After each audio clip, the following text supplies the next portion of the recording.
in the quiet spaces between memory and forgetting, where ancient hands once pressed meaning into clay and carved whispers into stone. There rest the silent voices of civilizations whose words we cannot hear. These are the inscriptions that sleep. In museums and archaeological sites, their symbols as beautiful as they are mute, their messages as urgent as they are incomprehensible.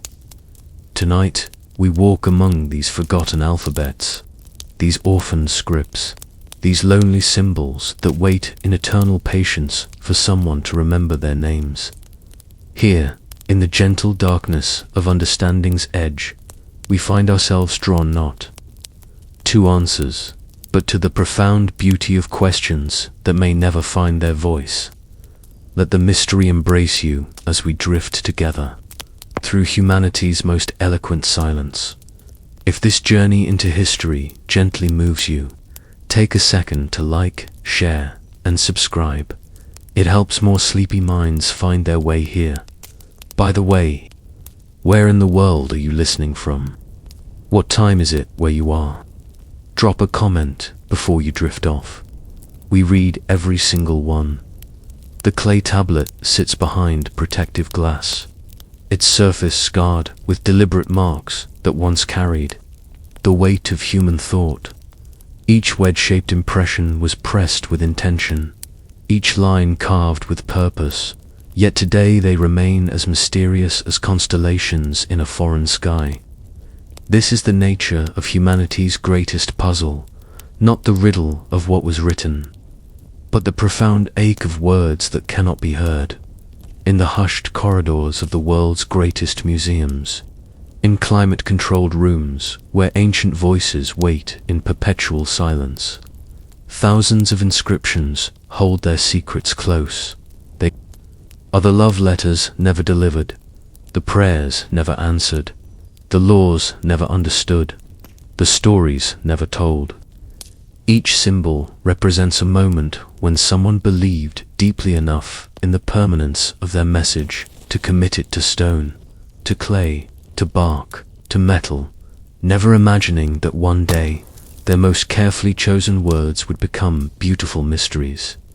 The very act of writing, of taking the ephemeral breath of speech and giving it solid form, represents humanity's most profound defiance against the temporary nature of existence. These ancient scribes, working by lamplight in temples and palaces, in workshops and schools, believed they were building bridges across time. They could not have known that some of these bridges would collapse, leaving their words stranded on distant shores we can see but cannot reach. Consider the peculiar melancholy of the undeciphered. Unlike languages that died natural deaths, their last speakers buried with honor and their words preserved in translation. These scripts exist in a liminal space between life and death. They are not quite gone. Their physical forms endure. Their patterns suggest grammar and syntax. Their repetitions hint at meaning. Yet they are not quite alive, for without understanding, a language becomes mere decoration. However beautiful, the scholars who dedicate their lives to these silent voices speak of the haunting quality of working with texts that seem always on the verge of revealing themselves. They describe the frustration of patterns that suggest meaning but slip away like half-remembered dreams. They tell of breakthrough moments that crumble under scrutiny, of nights spent staring at symbol sequences that feel pregnant with significance, yet yield nothing but deeper mystery. What makes an inscription undecipherable? Sometimes it is the simple cruelty of time, too few examples surviving to establish patterns, too much context lost to decay and disaster. Sometimes it is the isolation of the script, with no related languages to provide clues, no bilingual texts to serve as bridges.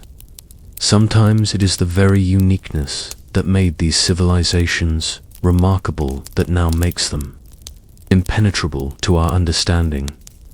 The process of decipherment requires a kind of archaeological empathy, an ability to think like minds separated by millennia of cultural evolution.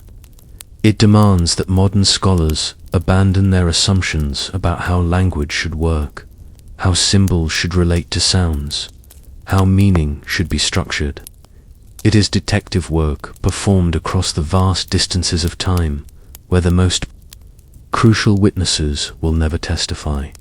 Yet there is something beautiful in this very resistance to understanding. These inscriptions have maintained their secrets for centuries, sometimes millennia. They have watched civilizations rise and fall, seen languages emerge and vanish, observed the birth and death of writing systems, all while keeping their own counsel. There is a dignity in their silence, a refusal to surrender their meaning to unworthy interpreters. In our age of instant communication and universal translation, there is something profound about encountering human thoughts that remain genuinely alien to us. These inscriptions remind us that not everything is knowable, that mystery can be as valuable as understanding, that some questions are more important than their answers. On the island of Crete, where Mediterranean winds carry the salt spray across ancient hills, the palace of NASA's dreams in reconstructed colors. Its corridors echo with the footsteps of archaeologists and tourists. But beneath the sound of modern voices lies a deeper silence, the silence of Linear A, Europe's most elegant mystery. The script was discovered in the early 20th century, emerging from the excavated remains of Minoan civilization like artifacts from a half-remembered dream. Unlike its cousin, Linear B, which surrendered its secrets to the brilliant Michael Ventris in 1952, Linear A has maintained its silence for more than a century of scholarly attention. The two scripts share certain symbols, use similar administrative formats, even appear to address comparable bureaucratic concerns. Yet Linear A remains as mysterious as if it had been written by visitors from another world. Picture the scribes who created these texts, working in the comfortable silence of palace archives. They had no reason to believe that their writing system was temporary, no sense that their careful records were destined for incomprehension. They worked with the confidence of people whose civilization seemed eternal, whose administrative systems appeared as permanent as the great stone columns that supported their palace roofs. The tablets themselves tell us something of their world through their very existence. Here are records of religious offerings, oil and honey, wine and grain, precious metals and sacred objects. Here are lists that might be inventories, accounts that could be tributes, records that seem to track the movement of goods and people.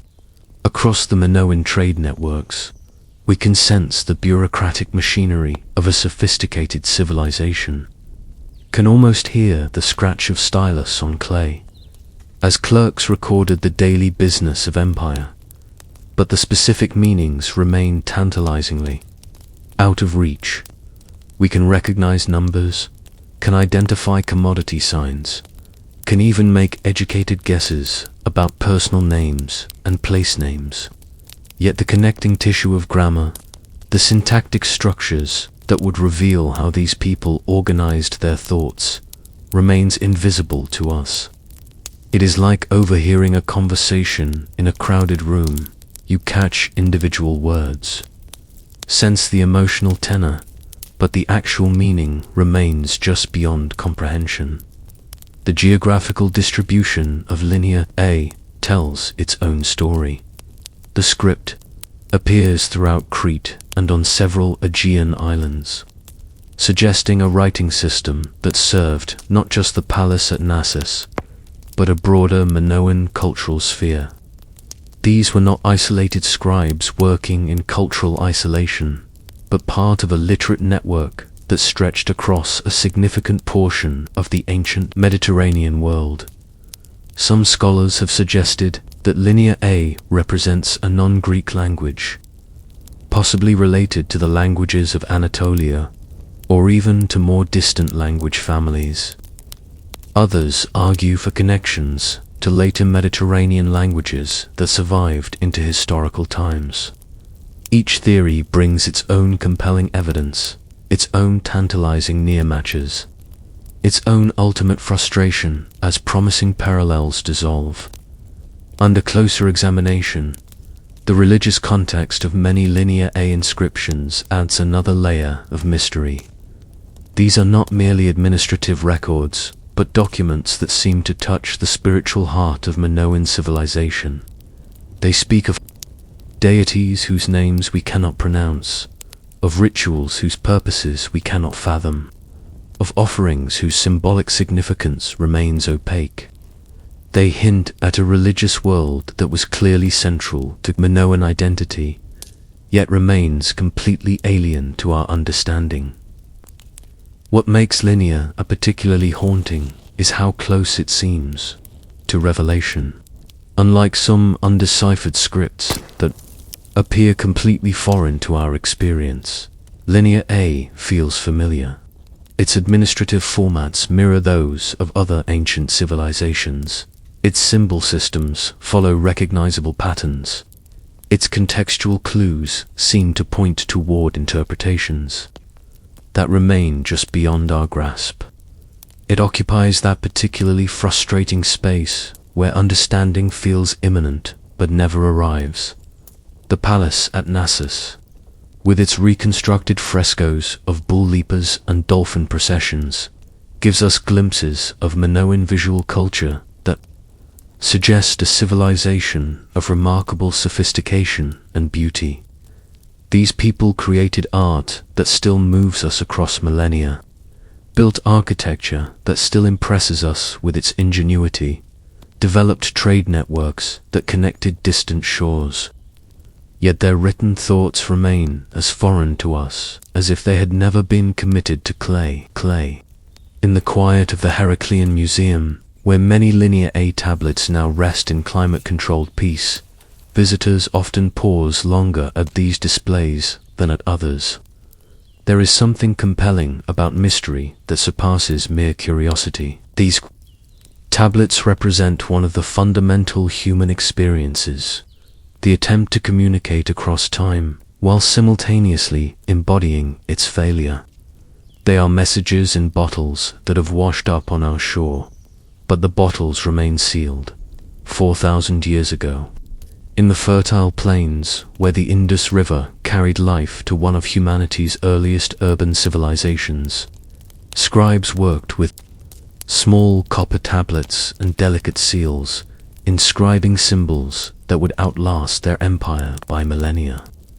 Today, the Indus Valley script stands as perhaps the most tantalizing of all undeciphered writing systems, not merely because of its age, but because of what its decipherment might reveal about the origins of urban civilization itself.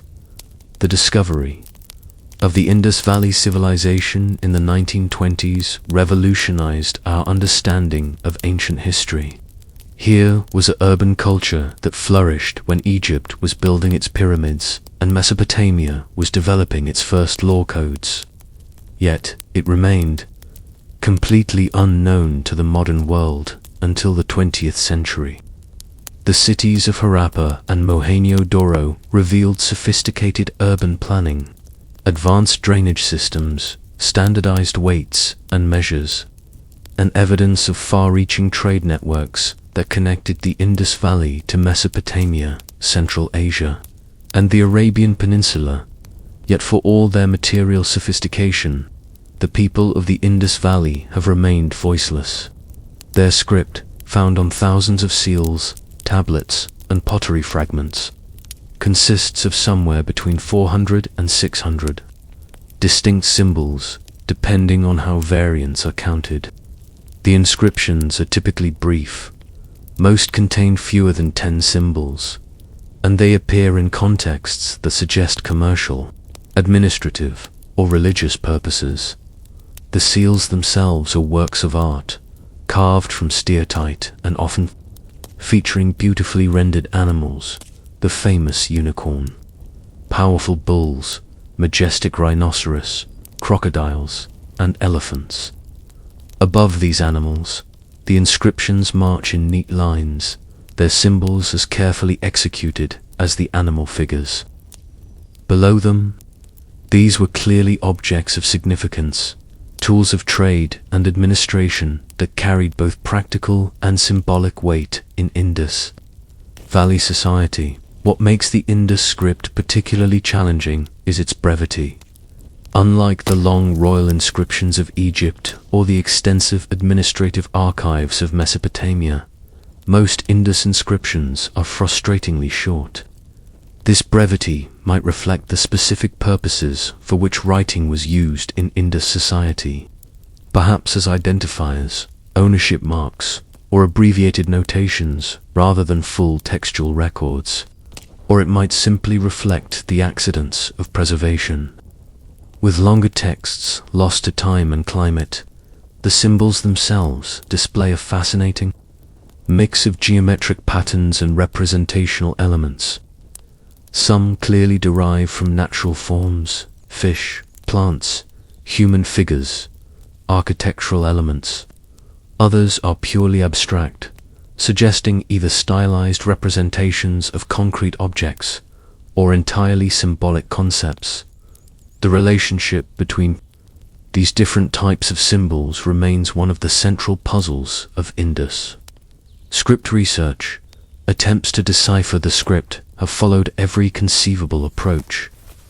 Some scholars have tried to connect it to later South Asian languages, particularly Dravidian languages that are still spoken in southern India. Others have looked for connections to Indo-European languages, to isolated language families of the Himalayas, even to Mesopotamian languages. Each approach has produced intriguing correlations and ultimate frustrations. The statistical analysis of symbol frequencies and combinations has revealed patterns that suggest genuine writing rather than mere decoration or symbolic marking. The symbols appear to follow distributional rules that resemble those of known writing systems, with certain symbols appearing more frequently in specific positions. Clear evidence of symbol combinations that follow consistent patterns and usage. Frequencies that mirror those of natural languages. Yet despite these promising signs, the meaning of the symbols remains elusive. Part of the challenge lies in the lack of context. Unlike Egyptian hieroglyphs, which could be interpreted with help from Greek and Coptic, or Mesopotamian cuneiform, which could be understood through its connections to known languages, the Indus script appears to have no clear descendants or related systems. The geographical distribution of the script adds another dimension to the mystery. Indus inscriptions have been found across a vast area of the Indian subcontinent and beyond. From the mountains of Afghanistan to the coast of Gujarat, from the desert edges of Rajasthan to the river valleys of Punjab. This suggests a writing, a system that served not just a single city or region, but an entire civilization that stretched across hundreds of thousands of square kilometers. Some of the most intriguing Indus inscriptions have been found far from the homeland civilization. On seals discovered in Mesopotamian sites, where Indus merchants apparently conducted business.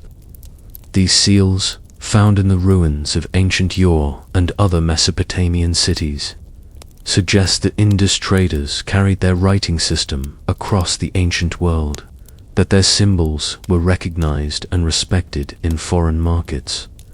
The sudden disappearance of the Indus civilization around 1900 BCE adds poignancy to the script's mystery. Whatever catastrophe, climate change, river system alterations, invasion, internal collapse ended this remarkable urban experiment, also silenced forever the voices that spoke through these carefully carved symbols. Unlike other ancient writing systems that evolved and adapted over centuries, the Indus script simply vanished, leaving behind only these tantalizing fragments of a lost conversation in the galleries of the National Museum in New Delhi, where many of the finest Indus seals are displayed. Visitors often find themselves drawn into quiet contemplation before these small objects. There is something particularly moving about the combination of artistic beauty and communicative failure they represent. These were clearly objects of importance in their own time, carefully crafted tools of a sophisticated society, yet today they speak to us only in the language of silence. In the vast emptiness of the Pacific Ocean, where islands appear like dreams, on the horizon and the nearest continental shore lies thousands of miles away, Easter Island holds its secrets close. Among the most mysterious of these secrets is Rongorongo, a script that transformed ordinary pieces of driftwood into talking boards, creating what may be the only independently developed writing system in all of Oceania. The story of Rongorongo is inseparable from the larger tragedy of Rapa Nui culture. When European explorers first encountered the island in the 18th century, they found a population that had already experienced catastrophic decline.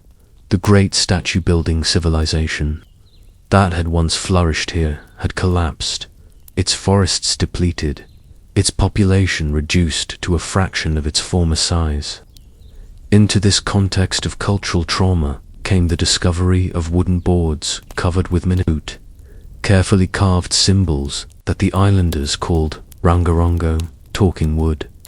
The symbols themselves are unlike anything else in the Pacific, arranged in lines that alternate direction, a pattern called bushtrafiden, meaning as the ox plows, they march across the surface of the wood in neat rows of tiny figures. The symbols include recognizable representations, human figures, fish, birds, plants, celestial objects, alongside abstract geometric forms, whose meaning remains completely opaque. What makes Rongorongo particularly mysterious is how little we know about its actual use. By the time serious scholarly attention turned to the script in the late 19th century, the knowledge of how to read it had apparently died with the last generation of traditional priests and scribes.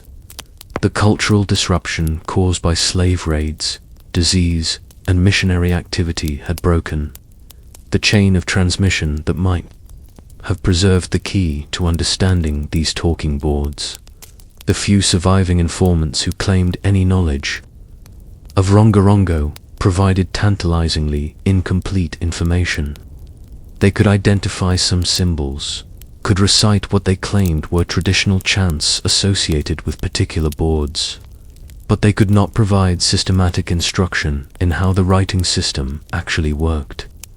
Their testimonies, collected by researchers who often lacked the linguistic training to evaluate them properly, remain valuable but frustratingly ambiguous.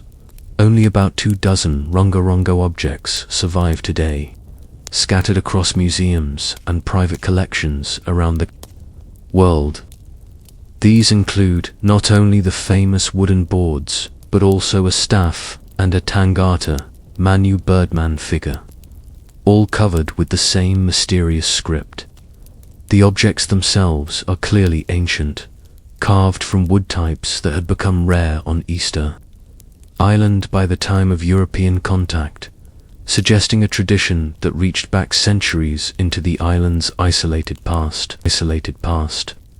The question of Rongorongo's independence has particular significance for our understanding of human cognitive development. If the script was indeed invented without outside influence, it would represent one of only a handful of independent writing system inventions in human history. The isolation of Easter Island, one of the most remote inhabited places on Earth, makes such independent development plausible. Yet the lack of clear precursor systems or developmental stages makes it difficult to prove. Some scholars have argued for external influences, pointing to apparent similarities between some Rongorongo symbols and scripts from South America or other Pacific cultures. Others maintain that these similarities are superficial, that the internal logic and structure of Rongorongo reflects a unique solution to the problem of representing language in visual form. The debate continues, hampered by the limited corpus of texts and the absence of living tradition. The physical act of creating Rongorongo texts must have been painstaking work. The symbols are tiny, precisely carved and densely packed onto the wooden surfaces. The carvers used shark teeth and obsidian flakes to incise the symbols, working with microscopic precision to create texts that are as much works of art as they are attempts at communication.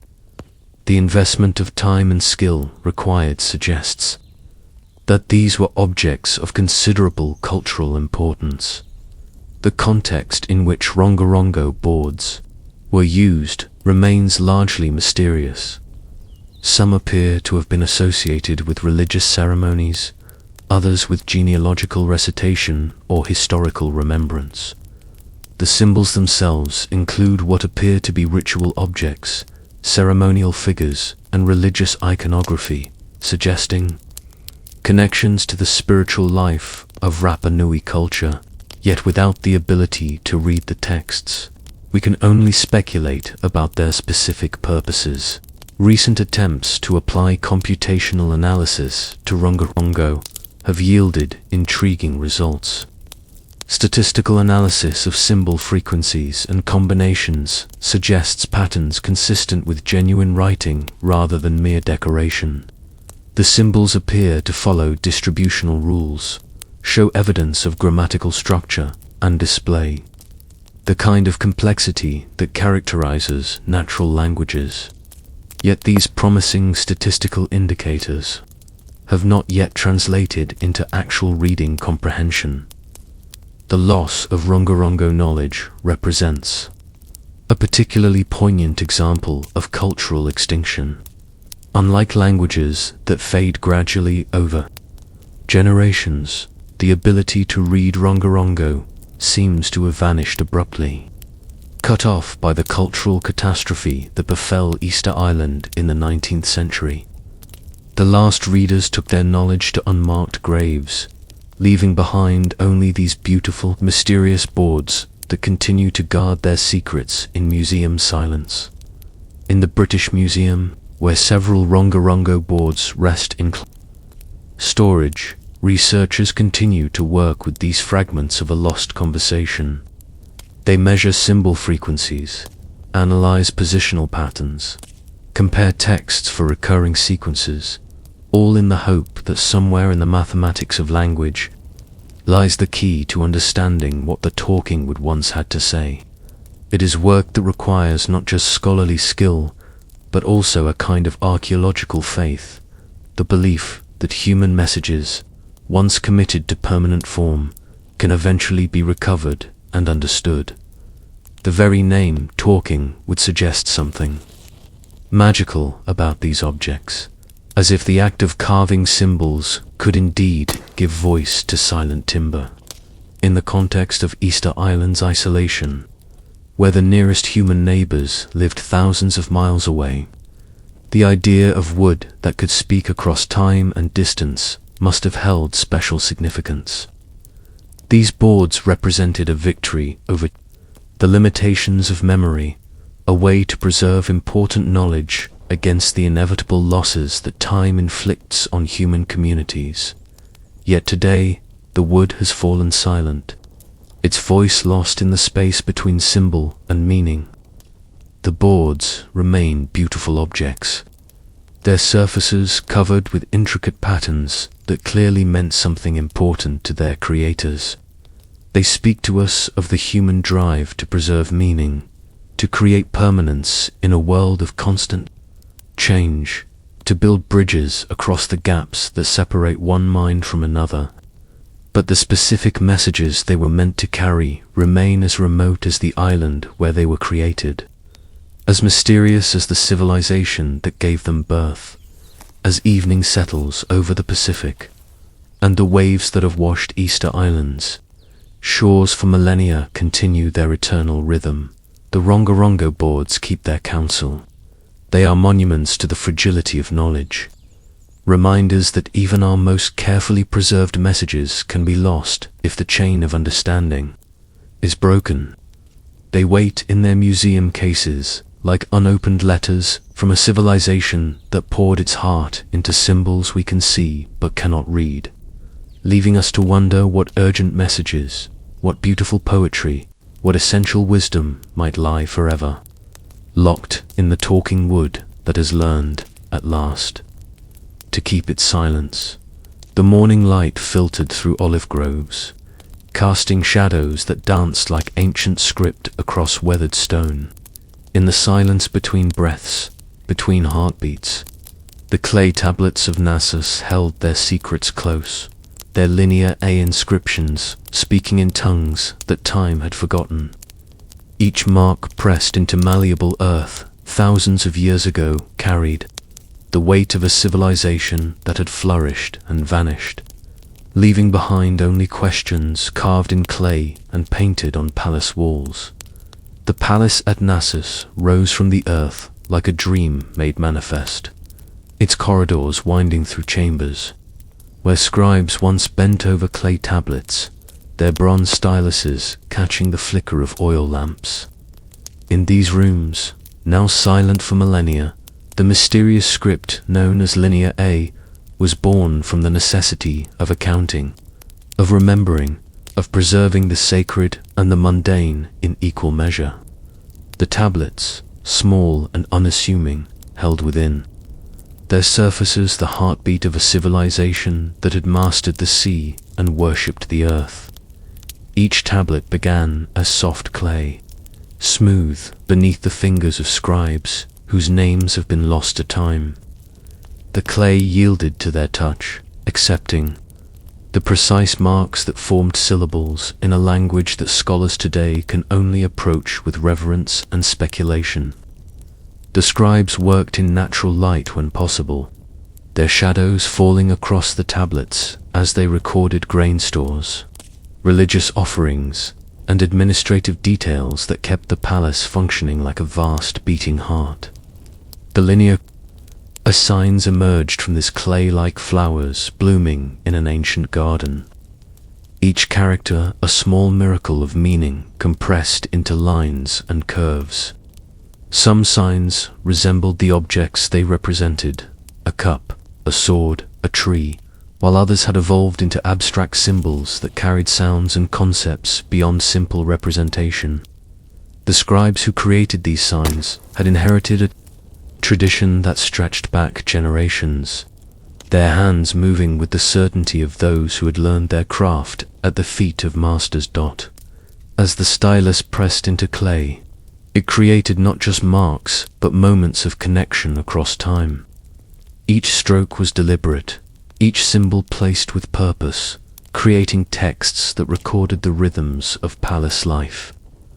The scribes documented quantities of wool and wheat, lists of names and places, religious formulas and administrative procedures. They worked in a system of writing that was both practical and sacred, serving the needs of earthly governance while touching something deeper, the human need to preserve thought in physical form. The palace workshops hummed with activity as these tablets were created, dried, and stored in archives that would outlast the civilization that created them. The scribes worked alongside craftsmen who carved ivory, painted frescoes, and shaped gold into jewelry that would adorn the bodies of kings and queens.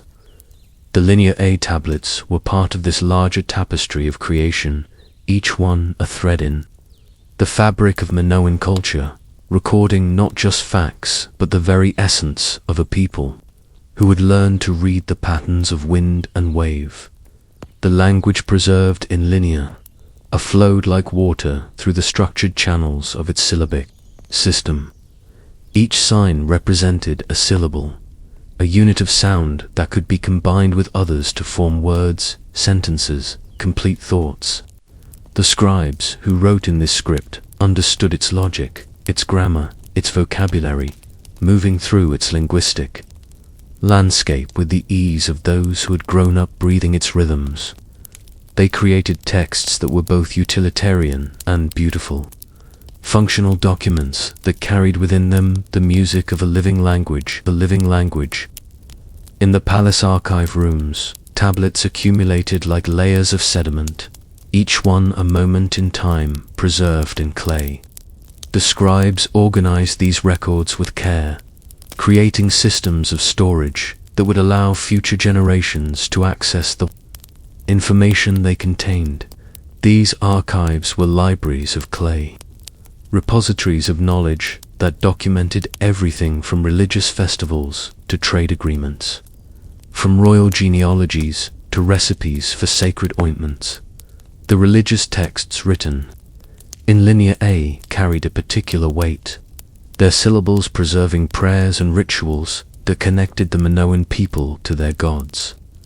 These tablets recorded invocations to deities whose names we can only guess at, ceremonies that honored the sacred bulls and serpents that appeared in Minoan art, festivals that celebrated the turning of seasons and the bounty of the earth.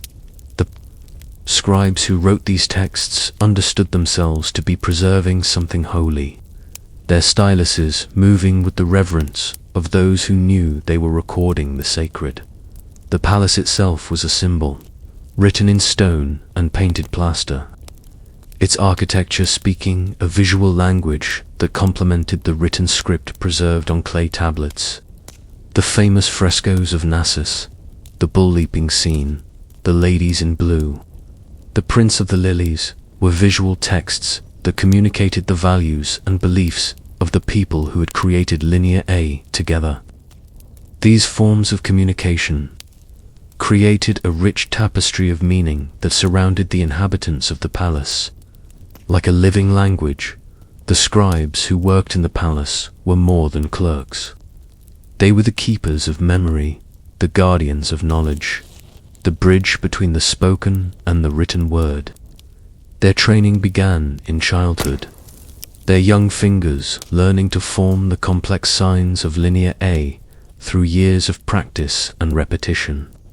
They memorized the syllabic values, the proper forms of each character, the conventions of spacing and arrangement that made their texts readable and beautiful.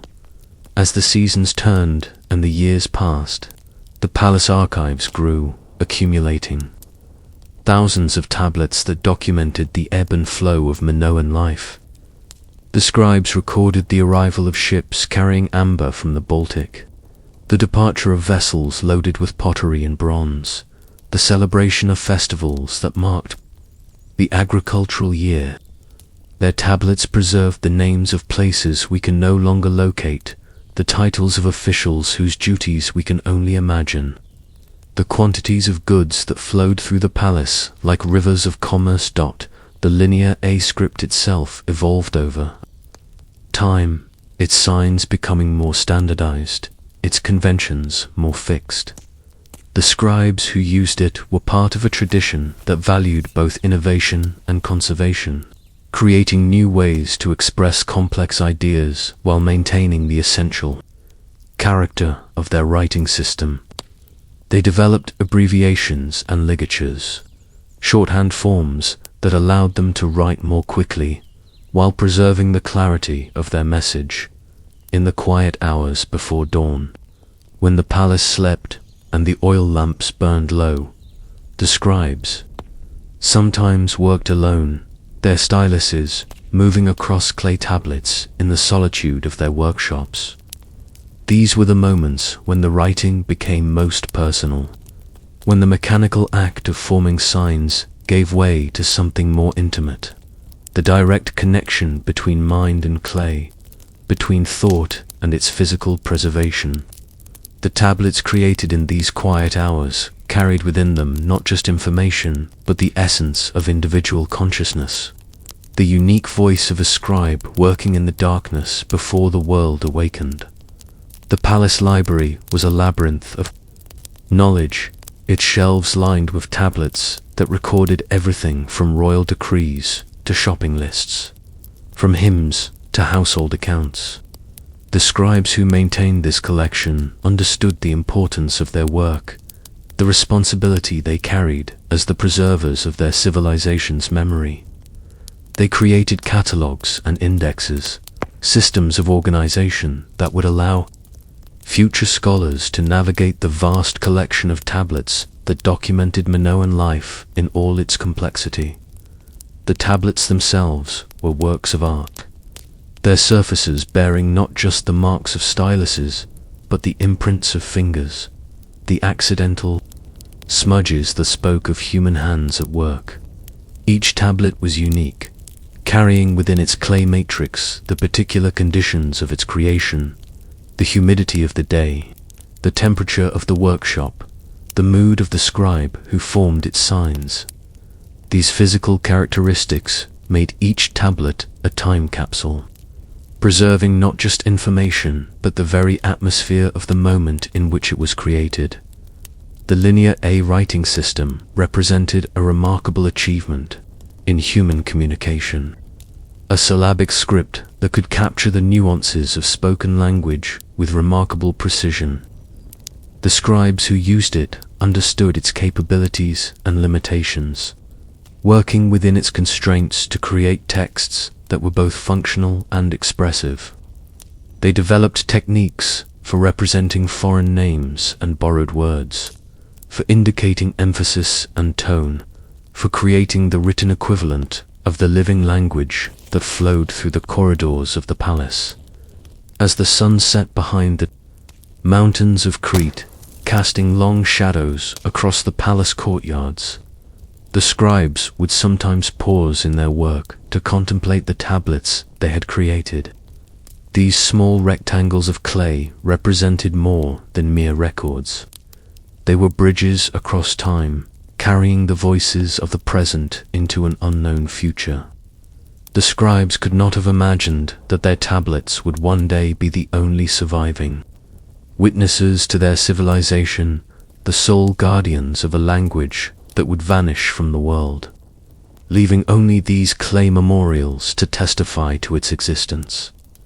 The palace workshops where the tablets were created buzzed with activity throughout the day, the sounds of craft and commerce mixing with the quiet concentration of scribes at work.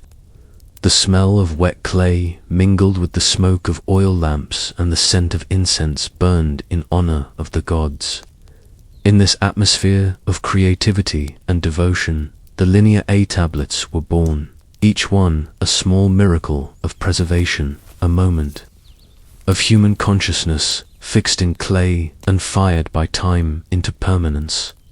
The scribes who worked in these workshops were part of a community that extended beyond the palace walls, connected to scribes in other centers throughout the Minoan world. They shared techniques and conventions, traded knowledge and expertise, creating a network of literacy that bound the Minoan civilization together. Their tablets record evidence of this connection, similar sign forms, shared vocabulary, common administrative practices that suggest a unified writing tradition that spanned the Aegean, the Linear. Tablets that survive today are fragments of a larger conversation, pieces of a puzzle that once formed a complete picture of Minoan civilization. Each tablet is a voice calling across the centuries, speaking in a language that we can hear but cannot understand, carrying messages that remain tantalizingly beyond our reach. The scribes who created these tablets could not have known that they were writing for an audience that would not exist for thousands of years, creating texts that would be read by people who could see their signs but not grasp their meaning. In the deep archives beneath the palace, where the clay tablets rested in rows like sleeping sentences, the Linear A signs revealed their mathematical beauty to those who knew how to look. Each character was constructed according to principles that governed its proportion and placement, creating a visual harmony that spoke to the Minoan understanding of order and balance. The scribes who formed these signs were not merely recording information, they were participating in a sacred geometry that connected the written word to the cosmic patterns that governed their world. The syllabic system of Linear A operated according to rules that were both linguistic and mathematical, each sign representing a specific sound while fitting into larger patterns of meaning and structure. The scribes who mastered this system understood it as a kind of musical notation, each syllable a note in the larger symphony of language. They could read the rhythm of the script, the patterns of stress and emphasis that gave meaning to the words they wrote, creating texts that were not just informative but melodious. The tablets reveal evidence of a sophisticated understanding of numerical relationships, with scribes using the Linear A signs to record not just quantities but proportions, ratios, and mathematical relationships that governed trade and ritual. They understood the sacred numbers that appeared in Minoan art and architecture, incorporating these concepts into their written records in ways that made their tablets both practical documents and symbolic expressions of cosmic order. The palace. Accountants who used Linear A to record inventories and transactions were working within a system that valued precision and accuracy above all else. Their tablets record the exact quantities of goods stored in palace warehouses, the precise measurements of grain and oil, the specific numbers of livestock and textiles that formed the wealth of the Minoan state. These records reveal a civilization that had learned to quantify and organize its resources with remarkable sophistication. The religious texts written in Linear A carry within them evidence of a sacred mathematics that governed Minoan ritual and belief. The scribes who recorded these texts understood numbers as more than mere quantities. They saw them as expressions of divine order, as keys to understanding the patterns that connected earth and sky, human and divine. Their tablets preserve references to ritual cycles, festival calendars, and ceremonial procedures that reveal a civilization deeply attuned to cosmic rhythms. The Linear A signs themselves were constructed according to mathematical principles that governed their visual relationships. Each character occupied a specific amount of space, followed consistent rules of proportion, and related to other signs in ways that created visual harmony on the tablet surface. The scribes who wrote these signs understood them as elements in a visual composition, arranging them with the care of artists, creating a work of beauty as well as utility. In the palace workshops where the tablets were created, the scribes worked with tools that were themselves expressions of mathematical precision. Their styluses were crafted to specific dimensions, their tablets prepared to standard sizes, their writing surfaces divided according to principles that ensured optimal use of the available space. The act of writing became a form of applied mathematics, with each tablet representing a solution to the problem of organizing information in physical space. The trade records preserved in Linear A reveal a civilization that understood the mathematical relationships that governed commerce and exchange. The scribes who created these records were familiar with concepts of profit and loss, credit and debt, the complex calculations that made possible the extensive trade networks that connected Crete to the wider Mediterranean world. Their tablets preserve evidence of a mathematical literacy that was essential to the functioning of Minoan society. The palace archives were organized according to mathematical principles that governed the storage and retrieval of information. The scribes who maintained these collections understood the importance of systematic organization, creating filing systems based on numerical and alphabetical principles that made it possible to locate specific tablets among thousands of records. Their methods reveal a civilization that had learned to manage information with the same precision they applied to managing trade and agriculture. The Linear A tablets that record religious offerings and ritual procedures reveal a sacred mathematics that governed Minoan spiritual life. The scribes who wrote these texts understood the numerical relationships that made rituals effective, the precise quantities of offerings required for different ceremonies, the specific timing that made prayers and invocations powerful. Their tablets preserve a system of religious mathematics that was essential to maintaining proper relationships with the divine. The architectural texts, written in Linear A, provide glimpses into the mathematical principles that governed Minoan construction and design.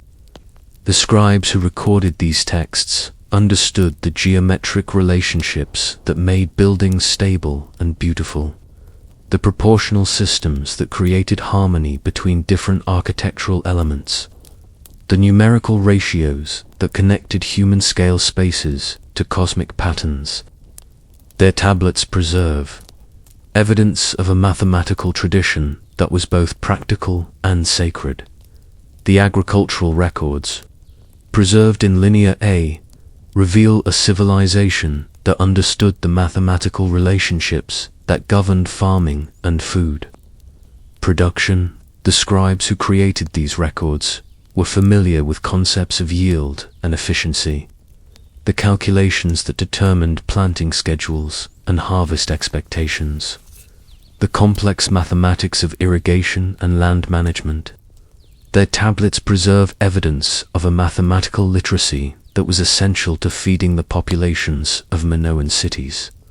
The Linear A system itself represented a mathematical achievement in the field of information theory, a method of encoding spoken language in visual form that maximized efficiency while maintaining accuracy. The scribes who developed and refined this system understood the mathematical principles that governed communication, creating a writing system that could capture the complexity of human language while remaining practical for everyday use. The palace workshops, where Linear A tablets were produced, operated according to mathematical principles that governed productivity and quality control. The scribes who worked in these shops understood the calculations that determined how many tablets could be produced in a day, how much clay was needed for different types of records, how to organize their work to maximize efficiency while maintaining the high standards expected of palace documents. The calendrical texts, written in Linear A, reveal a civilization that understood the mathematical relationships that governed time and seasonality. The scribes who recorded these texts were familiar with the calculations that determined festival dates, the astronomical observations that marked the passage of years, the complex mathematics of coordinating lunar and solar cycles. Their tablets preserve evidence of a mathematical tradition that was essential to organizing religious and civic life. The Linear A tablets that survive today represent a mathematical sample of the vast archive that once existed in Minoan palaces. Each tablet is a data point in a larger statistical universe, carrying within it information about the civilization that created it while raising questions about the broader patterns that governed Minoan life. The modern scholars who study these tablets are essentially mathematicians, analyzing patterns and relationships in an attempt to decode the system that created them. The beauty of Linear A lies not just in its individual signs, but in the mathematical relationships that connected them into a coherent system of communication. The scribes who mastered this system understood it as a form of applied mathematics, a method of organizing information that was both practical and elegant. Their tablets preserve evidence of a mathematical tradition that was integral to Minoan civilization, a numerical literacy that made possible the complex society that flourished in the palaces of Crete. As the oil lamps flickered in the palace, workshops and the scribes continued their work. They were participating in a mathematical tradition that connected them to the deeper patterns of the universe. Each tablet they created was a small contribution to the larger mathematical project of human civilization, the attempt to understand and organize the world through the precise application of numerical and symbolic relationships. Their work with Linear A was both practical and sacred, serving the immediate needs of palace administration, while participating in the eternal human quest to find order in chaos, meaning in confusion, and beauty in the precise arrangement of signs on clay. That silence that now surrounds these tablets is itself a kind of mathematics, a negative space that defines the boundaries of our knowledge while pointing toward the infinite possibilities that lie beyond our current understanding. Each undeciphered sign is a variable in an equation we have not yet learned to solve.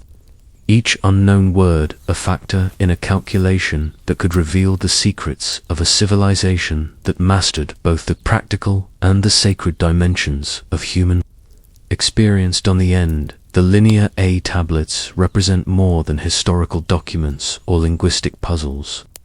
They are monuments to the human capacity for mathematical thinking, evidence of a civilization that understood the power of precise calculation and symbolic representation. The scribes who created them were mathematicians in the truest sense, using their understanding of numerical and symbolic relationships to create a system of communication that could bridge the gap between mind and matter, between thought and its permanent preservation in clay. The tablets rest in their modern repositories, silent and patient, waiting for the mathematical breakthrough that will unlock their secrets and restore their voices to the world. Until that day arrives, they remain beautiful in their mystery, perfect in their incompleteness. Mathematical poems written in a language that speaks to the heart even when it cannot reach the mind. They are the mathematical legacy of a civilization that understood the sacred power of numbers and signs, preserved in clay for a future that would inherit their mystery along with their beauty. Across the vast subcontinent, where monsoon winds carry the breath of ancient memory, another mystery waits in the dust of millennia. Far from the wind-dark waters where Linear A tablets sleep in Cretan soil, the Indus River Valley cradles secrets that dwarf even the enigmas of Nasus. Here, in the archaeological sites of Harappa and Mohenjo-daro, lie the remnants of a civilization so advanced, so mysteriously organized, that it challenges every assumption about the ancient world. The story begins not with the ancient builders themselves, but with the patient archaeologists who first broke ground in the 1920s. Sir John Marshall, standing amid the geometric precision of Mohenjo-daro streets, must have felt the peculiar vertigo that comes with discovering a lost world. The city that emerged from beneath his feet was nothing like the chaotic sprawl of medieval settlements or the organic growth patterns of most ancient urban centers. Instead, it revealed itself as a masterpiece of urban planning, with streets laid out in perfect grid patterns, sophisticated drainage systems, and buildings constructed with an almost obsessive attention to standardization. But it was the seals that truly captured the imagination. Small, square pieces of steatite, each bearing intricate carvings that seemed to dance on the edge of meaning. The inscriptions etched into these seals represented something far more tantalizing than the bureaucratic records one might expect from an ancient trading civilization. They were brief, typically containing only 4 to 6 symbols, Yet they carried themselves with the authority of official documents, the dignity of royal proclamations, or the sacred weight of religious invocations. The symbols themselves defy easy categorization.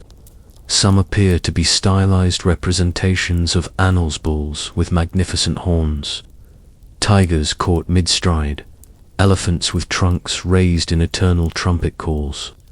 Others seem more abstract, geometric patterns that might represent concepts, rather than concrete objects.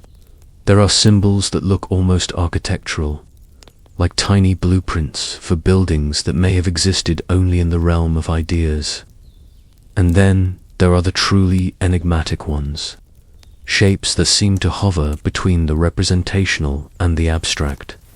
Symbols that feel familiar yet remain tantalizingly beyond comprehension. The civilization that created these inscriptions was unlike any other in the ancient world, where other early urban centers grew around temples or palaces. The Indus Valley cities seem to have been governed by principles of equality and practical efficiency. There are no monumental royal tombs, no towering ziggurats dedicated to patron deities, no clear evidence of the massive wealth disparities that characterized contemporary civilizations in Mesopotamia and Egypt. Instead, there is evidence of a society that prized cleanliness, order, and what appears to be a remarkably egalitarian distribution of resources. The houses in Mohenjo-daro and Harappa were built with standardized bricks, fired in kilns that produced materials of consistent quality. Most homes had access to sophisticated plumbing systems, with private wells and waste disposal methods that wouldn't be seen again in human civilization for thousands of years. The public baths, particularly the Great Bath of Mohenjo-daro, suggest a culture that placed significant emphasis on ritual purification. Though the specific religious or social meanings of these practices remain locked within their script, this emphasis on practical excellence extends to their weights and measures, which show a level of standardization that speaks to a sophisticated understanding of trade and commerce.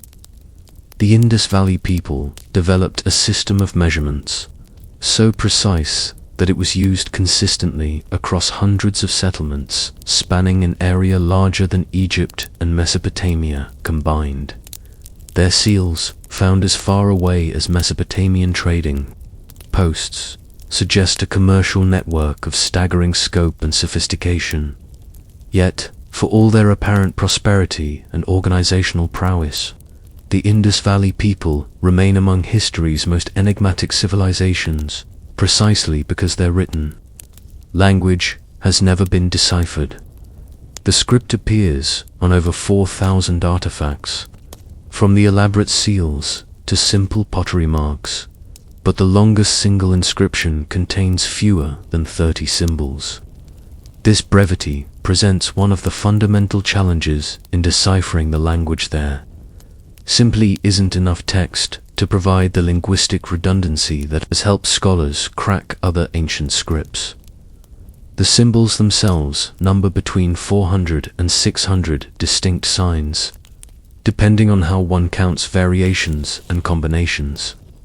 This quantity suggests a writing system more complex than a simple alphabet, but less elaborate than the thousands of characters found in ancient Chinese writing.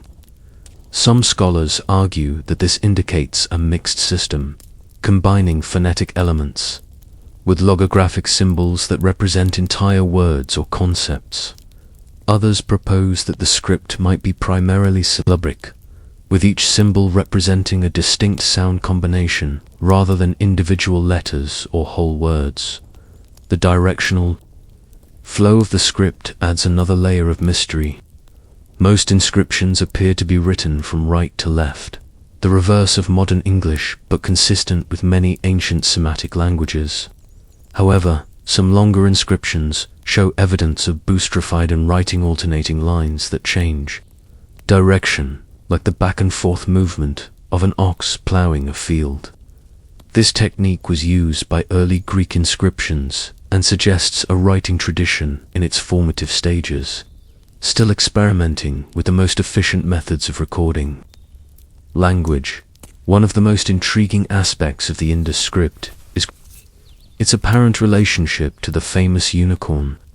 Seals representations of a creature that appears to be a bull or horse-like animal shown in profile, with a single prominent horn.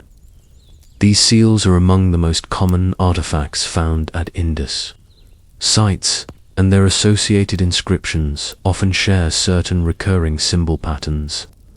Some researchers have suggested that these seals might represent a standardized form of identification, perhaps indicating the names of individuals, family lineages, or professional guilds. The unicorn itself might be a religious symbol, a clan totem, or even a stylized representation of a real animal viewed from a specific angle. The mystery deepens when one considers the apparent absence of certain elements that typically appear in ancient writing systems. There are no clear numerical symbols, despite evidence that the Indus people were sophisticated mathematicians and traders. There are no obvious representations of royal names or divine epithets, despite the complexity of their society. Most puzzling of all, there seem to be no long narrative texts, no epic poems, historical chronicles, or extended religious treatises of the kind that helped scholars decipher Egyptian hieroglyphs and Mesopotamian cuneiform. This absence of extended texts has led some researchers to question whether the Indus script represents true writing at all. Perhaps, they argue, these symbols are merely a complex system of identification marks, similar to the heraldic symbols used by medieval European guilds or the chops used in traditional Chinese business transactions. In this interpretation, each seal would be a unique identifier, meaningful to those who used it, but not constituting a complete writing system capable of recording the full range of human language and thought. However, the complexity and consistency of the symbol system argue against such a limited interpretation. The Indus script shows evidence of syntactic structure. Certain symbols appear more frequently at the beginning of inscriptions, others at the end, suggesting grammatical rules that govern their arrangement. There are also clear examples of symbol modification, where basic signs are altered with additional marks that might indicate tense, number, or other grammatical categories. These features are hallmarks of true writing systems rather than simple identification markers. The geographical distribution of the script provides additional clues about its nature and importance. Indus inscriptions have been found not only throughout the river valley that gives the civilization its name, but also at trading posts along the Persian Gulf, in the mountains of Afghanistan, and in the coastal regions of what is now Western India. This wide distribution suggests that the script served as a lingua franca for commercial transactions across a vast territory, binding together diverse communities in a network of shared communication. Archaeological evidence suggests that the Indus Valley civilization flourished for over 500 years, from approximately 2600 to 2100 BCE. During this period, their cities maintained remarkably consistent architectural and artistic styles, and their script remained essentially unchanged.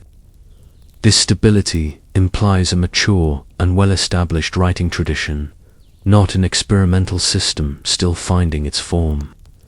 The fact that the script shows so little evolution over such a long period suggests either an extremely conservative scribal tradition or a writing system that had already achieved near-optimal efficiency for its intended purposes. The sudden disappearance of the Indus Valley civilization around 2100 BCE adds a final layer of poignancy to the mystery of their script. Unlike other ancient civilizations that declined gradually or were conquered by invading forces, the Indus cities seem to have been abandoned relatively quickly and completely. The sophisticated urban infrastructure fell into disuse. The trade networks collapsed, and the script vanished from the archaeological record as abruptly as it had appeared centuries earlier. Various theories have been proposed to explain this sudden collapse. Climate change might have altered the course of the Indus River, making agriculture unsustainable in the region. Tectonic activity could have disrupted the water supply systems that were so crucial to the city's functioning. Foreign invasion, internal conflict, or epidemic disease might have shattered the social structures that held the civilization together. Some researchers have even suggested that the Indus people might have been early victims of the climatic changes that marked the transition from the Bronze Age to the Iron Age, environmental shifts that affected civilizations across the ancient world. Whatever the cause of their disappearance, the Indus Valley people took their linguistic secrets with them. The script that had served them for half a millennium simply vanished, leaving behind only the tantalizing fragments carved into seals and pottery shards. Unlike Egyptian hieroglyphs, which survived in modified form through the Greek and Roman periods, or Mesopotamian cuneiform, which continued to be used for religious purposes long after the fall of Babylon, the Indus script appears to have died completely with its civilization. This complete linguistic extinction makes the task of decipherment infinitely more difficult. Scholars working on Egyptian hieroglyphs had the advantage of the Rosetta Stone, with its parallel texts in hieroglyphic, Demotic, and Greek. Those studying cuneiform could trace the evolution of the script through thousands of years of continuous use, but Indus Valley researchers have no such linguistic bridges. They must work backward from the symbols themselves, seeking patterns and relationships that might reveal the underlying language structure. Modern computational approaches have brought new tools to bear on this ancient puzzle. Computer programs can analyze the frequency of symbol combinations, identify recurring patterns, and test various decipherment hypotheses against the available data. Some researchers have used statistical analysis to argue that the Indus script shows the distributional properties expected of a true writing system, with patterns of symbol usage that mirror those found in known languages. Others have developed complex algorithms that attempt to identify the underlying grammatical structure of the inscriptions. Despite these technological advances, the brevity of individual inscriptions continues to pose the greatest challenge to decipherment. Most contain only 4 to 6 symbols, barely enough to constitute a complete sentence in any known language. Even the longest inscriptions rarely exceed 20 symbols, providing insufficient context for scholars to identify clear patterns of meaning. It's as if archaeologists were trying to understand English literature based solely on business cards and license plates. The functional information is there, but the deeper structures of language remain hidden. Some of the most promising recent research has focused on the relationship between symbol sequences and the images carved on the same seals. By analyzing which textual symbols appear most frequently with which pictorial representations, scholars have begun to identify possible semantic relationships. Seals showing certain animals might consistently include symbols that represent those creatures' names or associated concepts. Seals with ritual or religious imagery might contain invocations or prayers expressed in the accompanying text. The discovery of new Indus sites continues to provide additional examples of the script, though each new inscription seems to raise as many questions as it answers.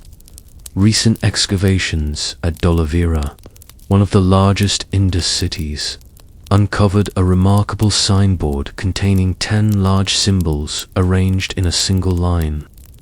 This inscription, carved in letters over a foot tall, clearly held special significance for the people who created it, but without the key to their language. Modern observers can only wonder whether it proclaimed a ruler's name, announced a religious festival, or served some other function entirely lost to time. The emotional resonance of these undeciphered texts extends beyond their scholarly importance. Each seal represents a human voice from across 4,000 years of silence. Someone who pressed their mark into soft clay with the confidence that their message would be understood. These anonymous individuals conducted business, recorded transactions, perhaps exchanged personal messages or religious invocations, all in a language that died with their civilization. Their words survive in physical form, while their meaning has vanished as completely as if it had never existed. The geometric precision of Harappa's streets, the mathematical sophistication of their drainage systems, the artistic excellence of their pottery and sculptural of these achievements speak to a civilization of remarkable intellectual and cultural sophistication. Yet their thoughts, their literature, their personal communications, their religious beliefs and philosophical insights remain as inaccessible as if they had been written in starlight. The Indus Valley people achieved a form of immortality through their material remains, but their inner lives, the contents of their minds and hearts, rest in cryptic silence. This silence carries a particular poignancy in our modern age of constant communication. We live surrounded by written words, bombarded by texts and emails and social media posts, often overwhelmed by the sheer volume of linguistic information that flows through our daily lives. Yet here, in these ancient seals, we encounter the opposite extreme profound meaning locked away behind symbols that have forgotten how to speak. The contrast serves as a reminder of how fragile the bridge of language truly is. How easily the connection between symbol and meaning can be severed by the passage of time. Perhaps this is why the Indus script continues to captivate both scholars and the general public. In an age when artificial intelligence can translate between dozens of living languages in real time, when archaeologists can reconstruct ancient DNA and determine what extinct peoples ate for breakfast, the simple act of reading a 4,000-year-old message remains beyond our reach. The Indus inscriptions represent one of the last great intellectual challenges of archaeology, a puzzle that has resisted solution despite decades of intensive study by some of the world's most brilliant linguists and computer scientists. The mystery also raises profound questions about the nature of civilization itself. How is it possible for a society to create such sophisticated urban infrastructure, to develop advanced technologies and long-distance trade networks, to maintain social organization across hundreds of settlements for centuries, yet leave behind no literary tradition that we can access? Does this suggest that complex civilization can flourish without the kind of extensive written record-keeping that we assume to be essential? Or does it mean that the Indus people did create such records, but in forms or materials that haven't survived the millennia? Some researchers have speculated that the Indus Valley civilization might have recorded their more extensive writings on perishable materials, palm leaves, bark, textiles, or wooden tablets that have long since returned to dust. In this interpretation, the seals and pottery inscriptions represent only the tip of an iceberg, the durable remnants of a much larger literary culture that has been lost to time and climate. If this is true, then the absence of long texts in the archaeological record tells us more about the preservation challenges of the South Asian environment than about the literary capabilities of the Indus people themselves. The religious and philosophical implications of the undeciphered script are equally intriguing. Many of the seals appear to have ritual or ceremonial significance, and some researchers have identified what might be early representations of figures that would later become important in Hindu iconography. The famous Pashupati seal shows a seated figure surrounded by animals, possibly representing an early form of the deity Shiva in his aspect as Lord of the Beasts. Other seals contain symbols that might represent sacred trees, ritual fires, or ceremonial vessels. If these interpretations are correct, then the Indus inscriptions might contain some of the earliest recorded religious thoughts in human history. The prayers, invocations, sacred formulas, and theological concepts of a civilization that flourished before the composition of the earliest Vedic hymns might be preserved in these cryptic symbols. The irony is profound, potentially sacred texts that cannot be read, religious insights that remain forever locked away from the spiritual seekers who might most benefit from their wisdom. The commercial aspects of the inscriptions provide their own fascinating glimpses into ancient economic life. Many seals were clearly designed for practical use in trade transactions, with traces of ancient rope or fabric still visible on their backs, where they were once tied to bundles of goods. These humble objects traveled the trade routes of the ancient world, carried by merchants who spoke the Indus language and conducted business with partners who could read their script.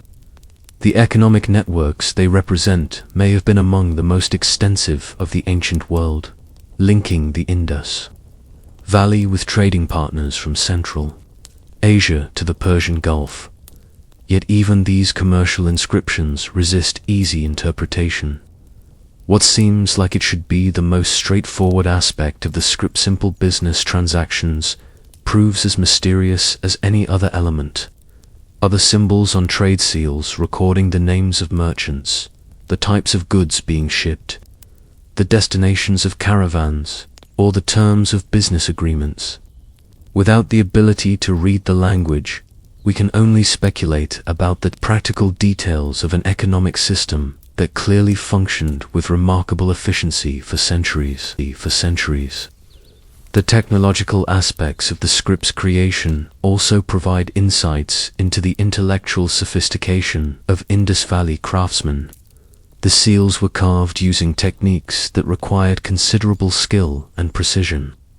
The symbols had to be cut in reverse, mirror image form, so that they would print correctly when pressed into clay.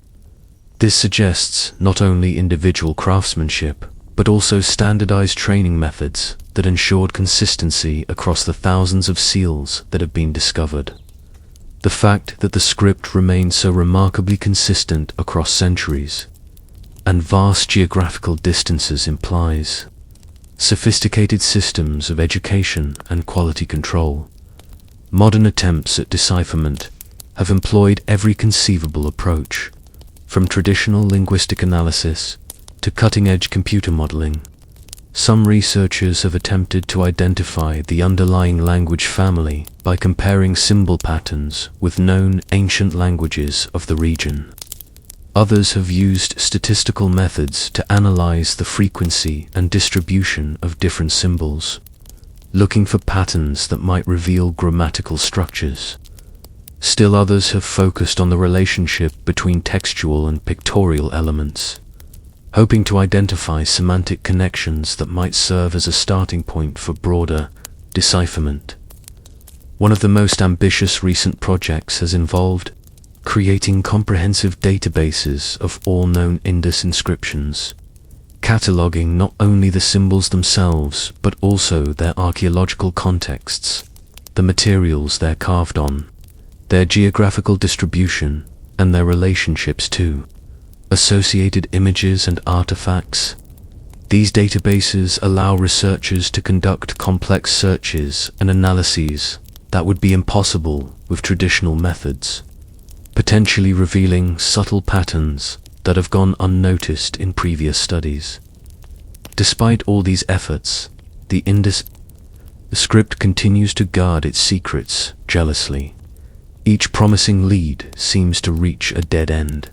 Each apparent breakthrough dissolves under closer scrutiny. The symbols continue to dance on the edge of meaning, tantalizingly familiar yet persistently incomprehensible. They maintain their eternal silence, carrying their ancient messages through 4,000 years of human history, while remaining as mute as the day their civilization vanished from the archaeological record. This enduring mystery serves as a humbling reminder of the limits of human knowledge and the fragility of cultural transmission.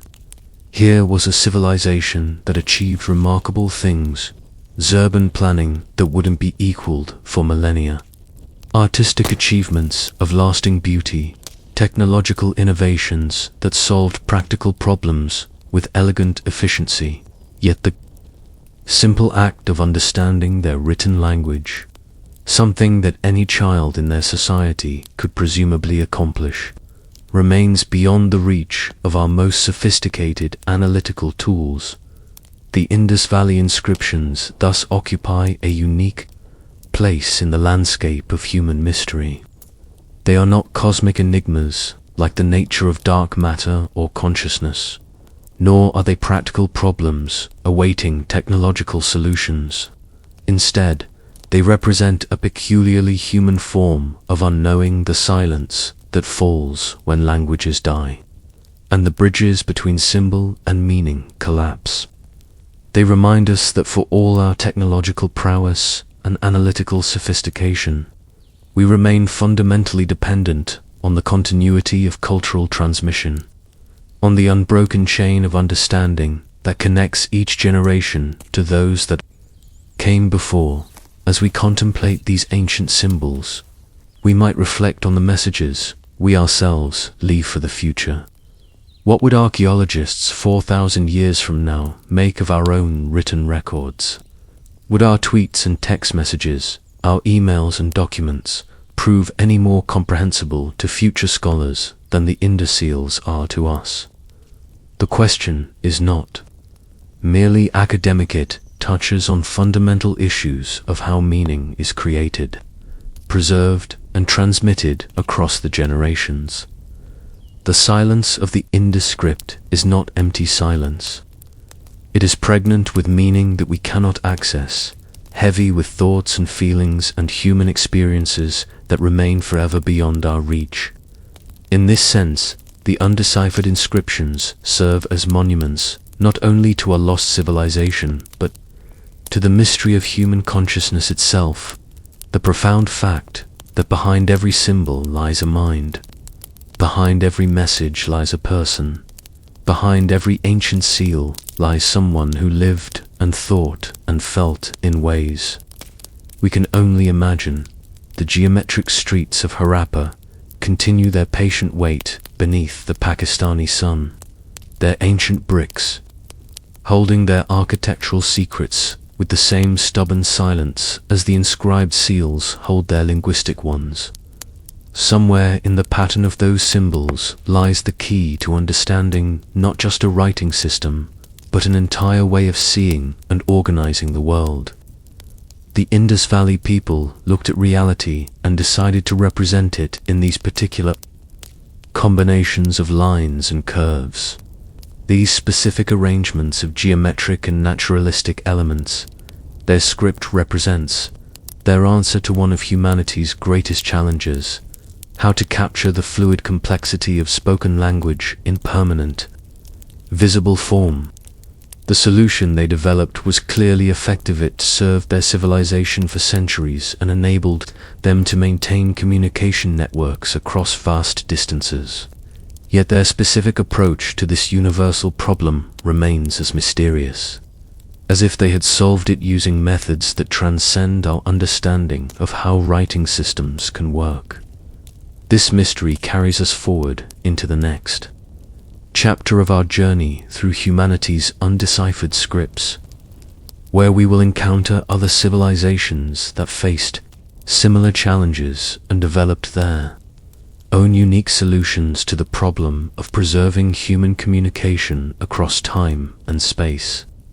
Each undeciphered script represents not just a linguistic puzzle, but a window into a different way of thinking about the relationship between symbol and meaning, between the spoken word and its written representation. The Indus Valley seals rest in climate-controlled museum cases around the world, their ancient clay still bearing the clear impressions of symbols carved by hands that turned to dust millennia ago.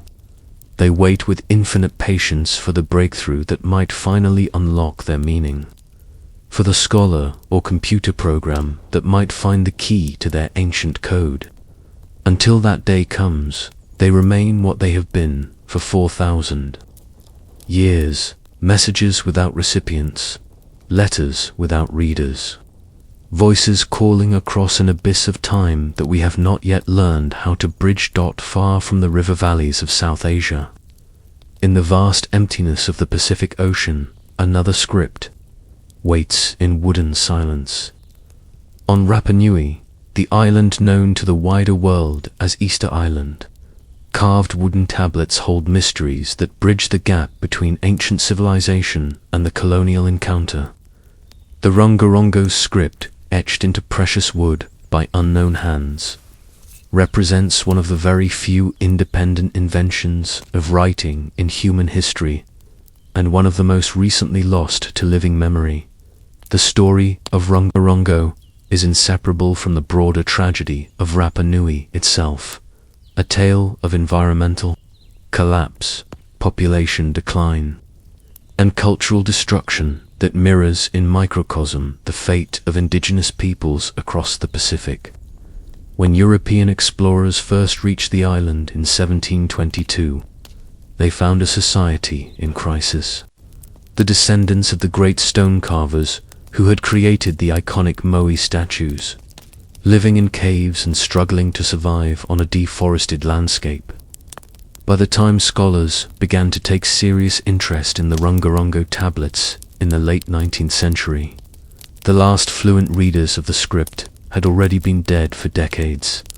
The tablets themselves are remarkable artifacts, carved from precious wood that had to be imported to the island after its native forests had been exhausted. Most are made from Toramiro wood, a species that once grew on Rapa Nui, but had been extinct there for centuries by the time the first ethnographies arrived. Some tablets were carved from driftwood, precious pieces of timber that had floated across thousands of miles of ocean to reach the island's shores. A few were made from European wood, oars, and planks from ships that had visited the island, repurposed by local craftsmen for their own mysterious purposes. The symbols of Rongorongo flow across the wooden surfaces in neat parallel lines, carved with tools that created characters of remarkable consistency and artistic beauty.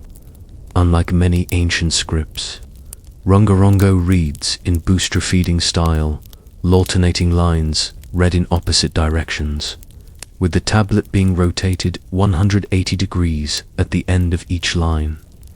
This creates a visual rhythm that mirrors the back motion of ocean waves, perhaps reflecting the maritime culture that created it.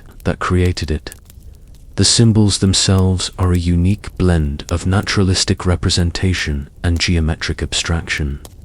There are clear depictions of human figures in various poses, some standing upright with arms raised, others crouching or bent in positions that might represent different activities or social roles. Bird symbols are abundant, reflecting the crucial importance of seabirds in Rapa Nui culture and religion. Fish, plants, geometric shapes, and various tools and implements are all represented in the script, creating a symbolic vocabulary that encompasses the natural and cultural world of the island. What makes Rongorongo particularly fascinating from a linguistic perspective is that it appears to represent a fully developed writing system that emerged in complete isolation from other literate traditions. Most writing systems can trace their ancestry back to earlier scripts. Latin derives from Greek, Greek from Phoenician, and so on back through chains of cultural transmission that eventually lead to the earliest Mesopotamian and Egyptian experiments with symbolic notation. But Rongorongo seems to have been invented entirely independently, making it one of only a handful of truly original writing systems in human history. That this independence makes the script's apparent sophistication all the more remarkable. The symbol inventory includes several hundred distinct characters, suggesting a writing system capable of representing the full complexity of the Rapa Nui language. The symbols show evidence of systematic modification. Basic signs are altered, with additional marks that might indicate grammatical categories or semantic variations. There are compound symbols that combine multiple elements into single characters, and sequences that repeat across different tablets, suggesting formulaic phrases or standardized expressions. The archaeological context of the Rongorongo tablets adds layers of mystery to their linguistic enigma. Most were found in caves or hidden locations around the island, suggesting that they were treated as precious and possibly sacred objects. Some tablets show evidence of careful preservation, wrapped in bark cloth and stored in dry locations where they could survive the humid Pacific climate. Others appear to have been abandoned or discarded, perhaps during periods of social upheaval when their cultural significance was forgotten or actively suppressed. The timing of Rongorongo's development remains one of the most debated aspects of the script's history. Some scholars argue that it represents an ancient tradition, possibly dating back to the period of the island's initial settlement by Polynesian voyagers around 1200 CE. In this interpretation, the script developed alongside the island's monumental sculpture tradition, serving as a means of recording the genealogies, religious formulas, and historical narratives that were central to Rapa Nui culture. Other researchers propose a much more recent origin for the script, suggesting that it was invented in the 18th or 19th century as a response to contact with European literacy. According to this theory, Rapa Nui observers of European writing practices were inspired to create their own symbolic system, developing Rongorongo as a means of preserving their oral traditions in written form during a period of rapid cultural change. This would make Rongorongo not an ancient script, but a remarkable example of cultural innovation under pressure. The evidence for both theories is intriguing but inconclusive. The tablets themselves are difficult to date precisely, and the radio dating of the wood there carved on only tells us when the trees died, not when the symbols were carved.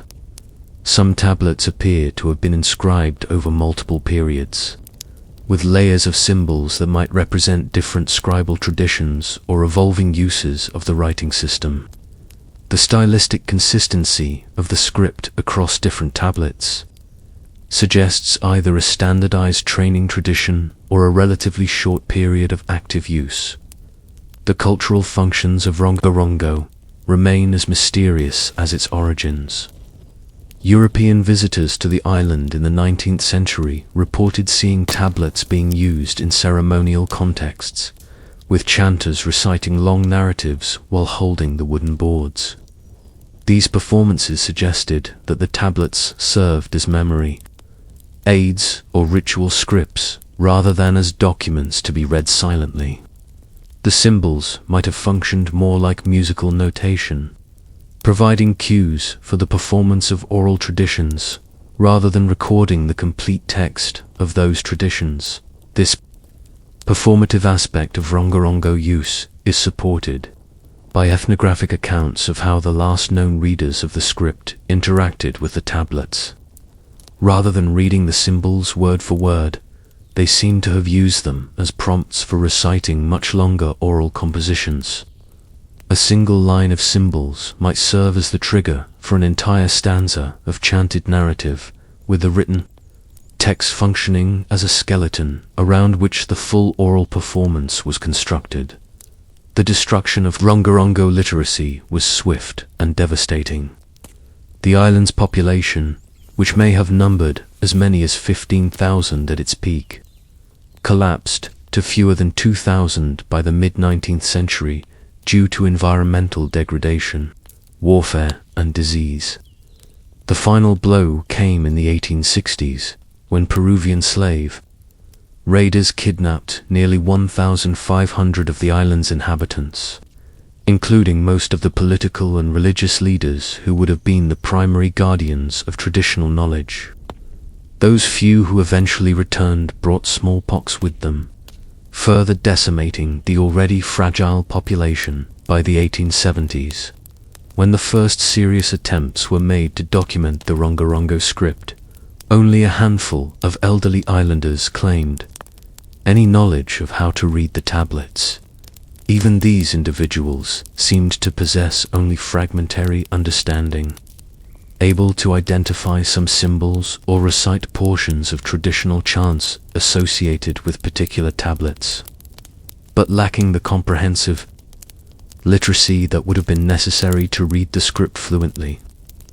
The last person with any credible claim to Rongorongo literacy died in 1914, taking the final direct connection to the script's meaning with him to the grave. Modern attempts to decipher Rongorongo face challenges similar to those encountered with other undeciphered scripts, but with additional complications specific to the Polynesian context. The limited number of surviving tablets, only about 24, are known to exist, provides a relatively small corpus for analysis. Many tablets are incomplete, damaged by time, climate, or human interference. Some were apparently cut up and repurposed for other uses, their original inscriptions fragmented and scattered. The bilingual texts that have proven crucial for deciphering other ancient scripts are entirely absent from the Rongorongo corpus. There are no Rapa Nui versions of the Rosetta Stone, no tablets that provide the same information in both Rongorongo and a known writing system. This absence is particularly frustrating because European missionaries and administrators were present on the island during the final decades when the script was still in limited use, yet none of them recognized the importance of creating comparative texts that might have preserved the key to decipherment. Computational approaches to analysis have identified interesting patterns in symbol distribution and sequence structure. Some symbols appear much more frequently than others, suggesting that they might represent common grammatical elements or frequently used concepts.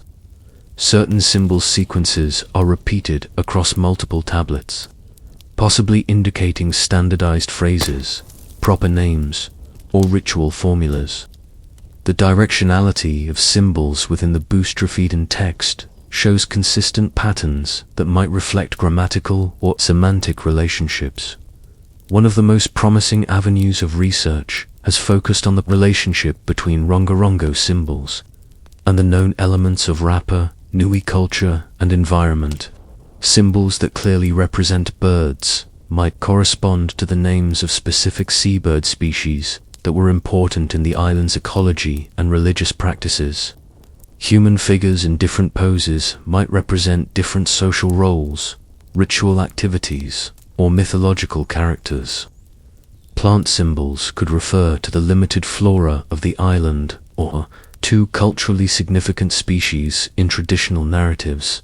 The famous Birdman cult of Rapa Nui, centered on the annual competition to collect the first sooty tern egg from offshore islets, might be represented in several Rongorongo tablets.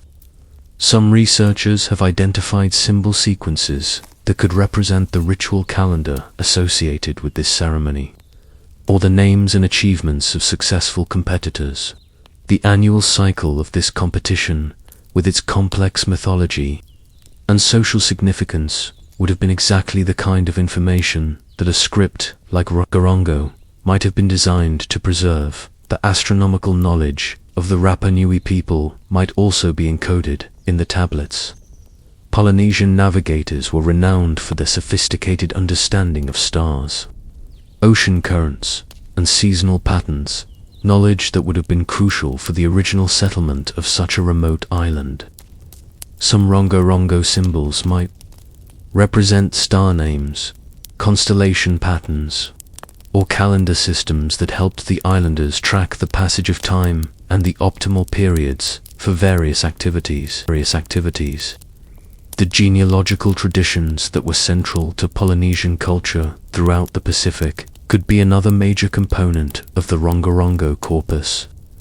Many Polynesian societies maintained detailed oral genealogies that connected contemporary individuals to divine ancestors and mythological figures. These genealogies served not only as historical records, but as validations of social status and political authority. The systematic nature of the Rongorongo script would make it well suited for recording such information in abbreviated form. Religious and mythological narratives represent another likely category of Rongorongo content. The Rapa Nui people maintained rich oral traditions about the creation of their island, the activities of their gods and culture heroes, and the proper conduct of religious ceremonies. These narratives would have been among the most important cultural knowledge to preserve in written form, particularly as the society faced increasing pressure from environmental and social challenges.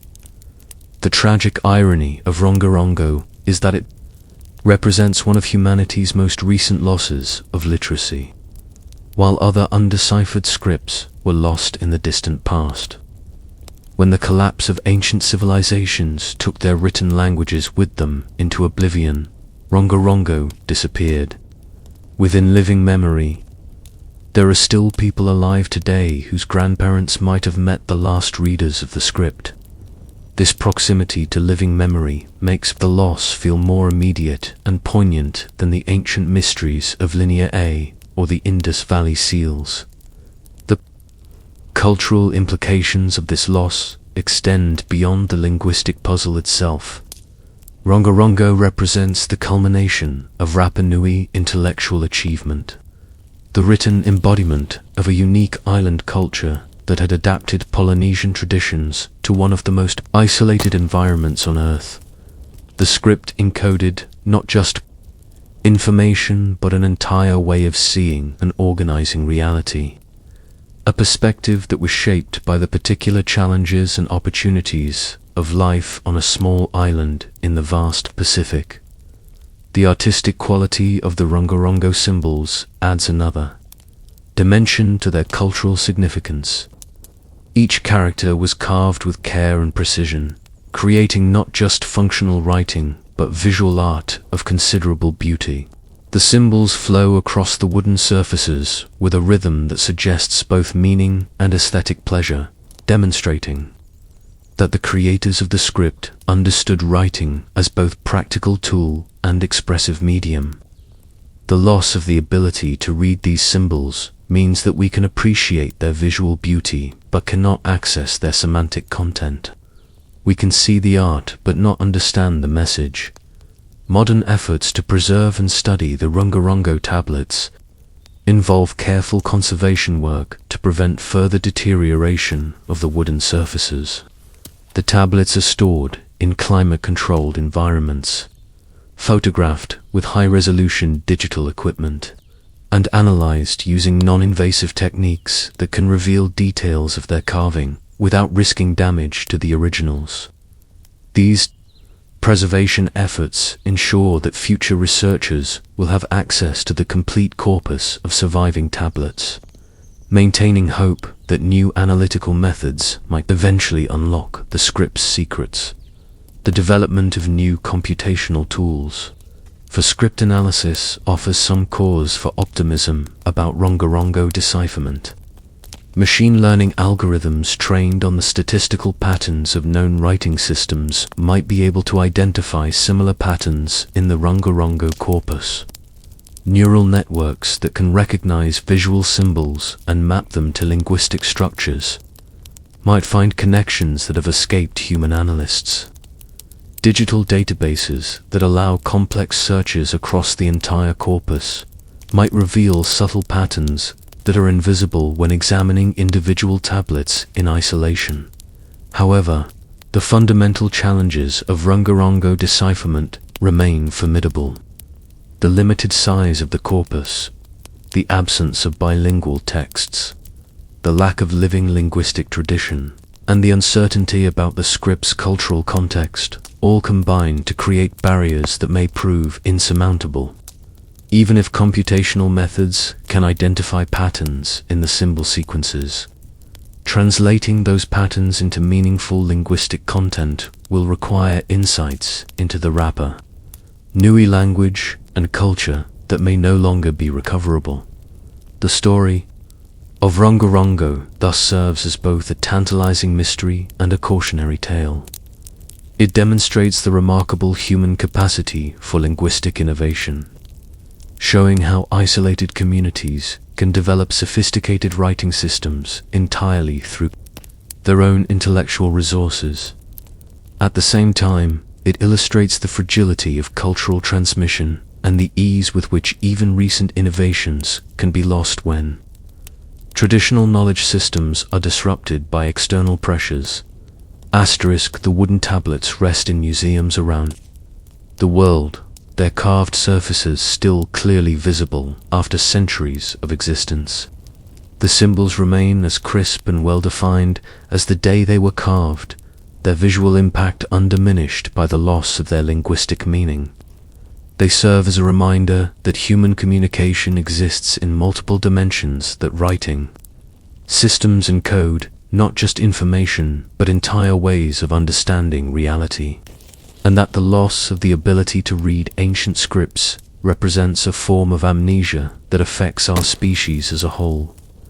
As we contemplate the silent symbols of Rongorongo, we are reminded of the thousands of other writing systems that have been lost to time, the countless voices that have fallen silent, the innumerable messages that await readers who will never come. Each undeciphered script represents a gap in the continuous narrative of human culture, a place where the chain of understanding has been broken and the connection between past and present has been severed. Yet the persistence of these symbols, carved in stone and clay and wood, testifies to the enduring human need to communicate across time and space.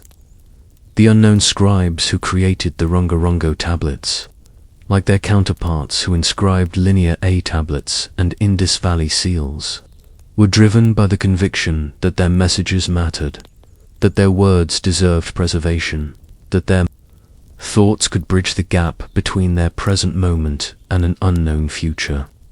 That these bridges have collapsed does not diminish the courage and hope that motivated their construction. The symbols remain, waiting for new bridges to be built, new connections to be forged between their ancient meanings and our contemporary understanding. The ancient whispers followed the ocean currents now, carried on salt winds across thousands of miles of Pacific blue, where islands rise like forgotten dreams from depths that hold secrets older than memory itself. In the vast expanse of the Pacific Ocean, where the horizon dissolves into infinity and the nearest land lies over 1,000 miles away, there exists an island that carries within its volcanic heart one of humanity's most enigmatic writing systems. Rapa Nui, known to the modern world as Easter Island, emerges from the ocean like a triangular monument to mystery, its slopes crowned with the silent guardians that have watched over the Pacific for centuries. The island measures only 6 square miles, a speck of land lost in the immensity of the ocean. Yet, upon its surface rest not only the famous Moai statues, but also tablets covered in glyphs that have defied every attempt at translation. These tablets, carved with the script known as Rongorongo, represent perhaps the only indigenous writing system ever developed in the Pacific Islands, an achievement that makes their undeciphered state all the more poignant. The word Rongo itself carries the weight of sacred memory. In the Rapa Nui language, it means to recite, to declaim, to chant out, suggesting that these mysterious symbols were never meant to be silent. They were born to be spoken, to flow like water over the tongues of priests and keepers of ancient knowledge, to rise and fall like the Pacific swells that surround the island. The tablets were not mere records, but rather vessels for the living breath of oral tradition.